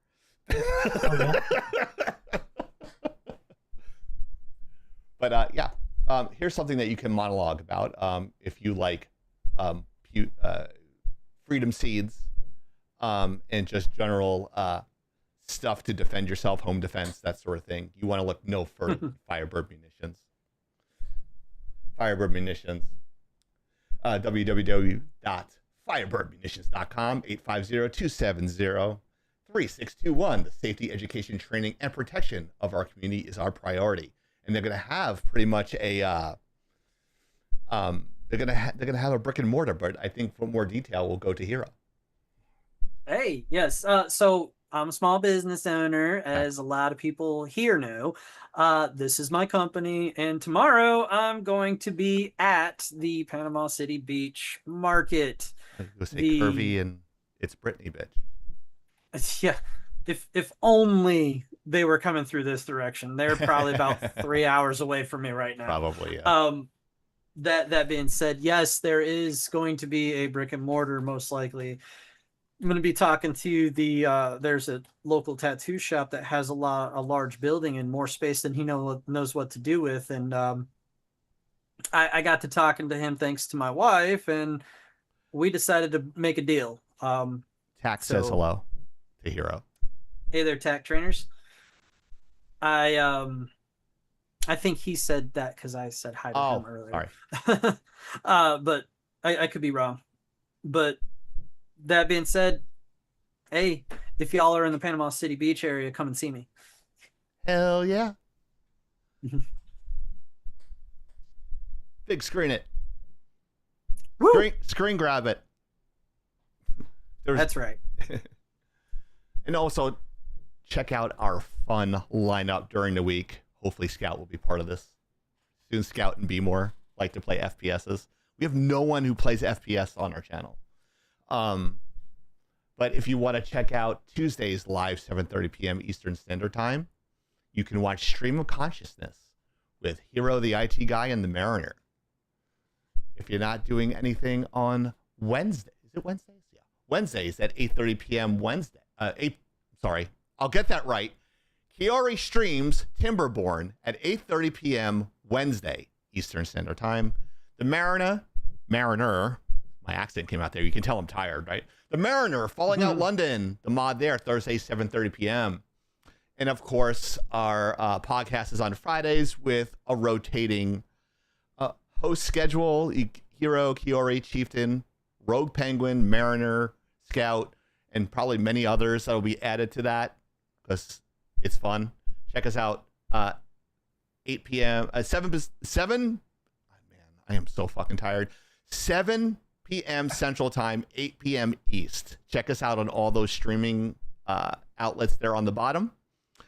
And also check us out whenever you can. The Greatest Nation is a donation. We live on donations here. So if you want to contribute to the podcast or any of our esteemed colleagues, we just got a cash out on Twitch. It's like the first time in 3 months.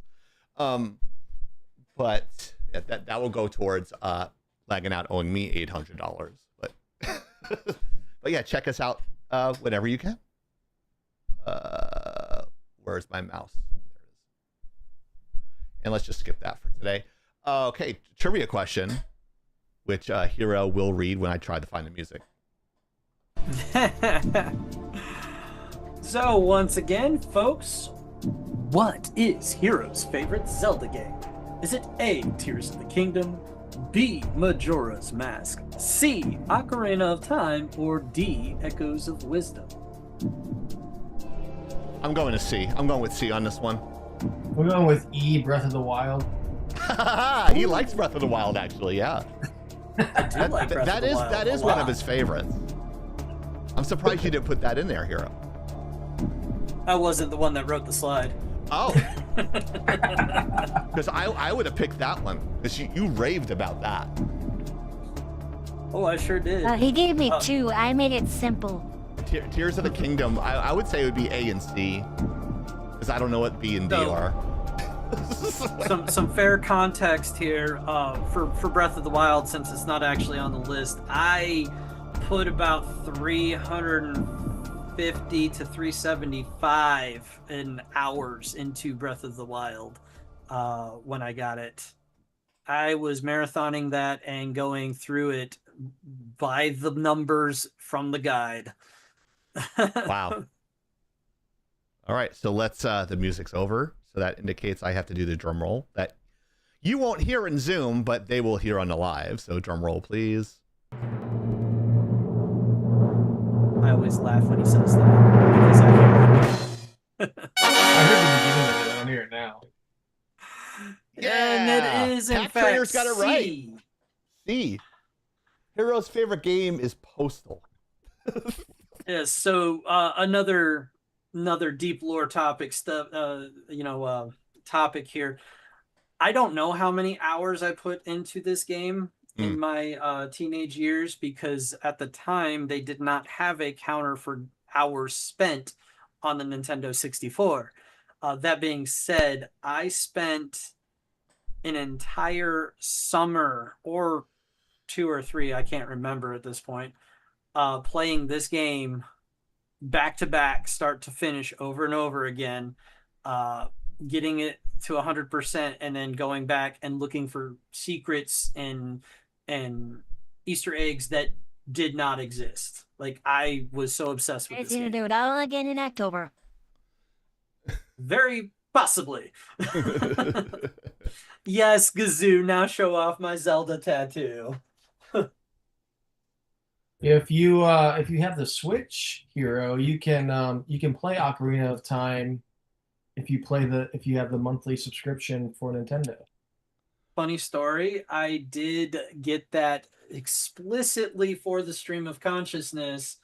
Mariner and I played it side by side in our co-stream on Tuesdays. And right now we are working on Oracle of Ages together. Scout and Infamous, and there's a bunch of gamers on TikTok that play together on Mario Kart. And Mario Kart, I say Mario, but you guys make fun of me for saying Mario. But Mario Kart, of course, it's the New York thing, and it makes me sound dumb when I don't enunciate proper Italian terms. I use Italian New York slang, and I sound like an idiot. That's where I should have listened more. But I'm considering it when Star Fox comes out. So there should be like a shit ton of us here with that. I got to find out. I have to talk to you offline about that. I don't know which one to buy, and I don't want my nephews to know, because they're going to want to play Smash Brothers with me, and they never tell me the controls for Smash Brothers, so they freaking push me on that shit. And they're sore winners, and when they lose, they cry and they like throw shit. It's like my brother was the same way with Nintendo. He would throw. We had tempered glass over our our tube television, and he'd throw the controller, the box square controller, at the glass on an angle. And I'm fucking surprised to this day it never broke. But wow. I mean, I rage quit. I mean, I rage on there, but I don't play enough anymore. I keep on telling Curvy I should just. I fucking paid for Call of Duty, and I never got to play it. So I'm frustrated with that. So we should do on one of these Friday nights, instead of doing a podcast of talking, I mean, I'm all up for if you wanted to do a podcast of me kicking your ass. And you'd have to, honestly, you'd have to take a number of kicking my ass on that game. I am so bad now. I mean, at my prime, I was average at best. I was a good team leader. I was in charge of 300 people in a Call of Duty clan, and it wasn't because I was good. It wasn't because I was good, because I was trash. But I was really good at strategy, so that's why I was there. I wasn't there because I'm able to. My KD was good.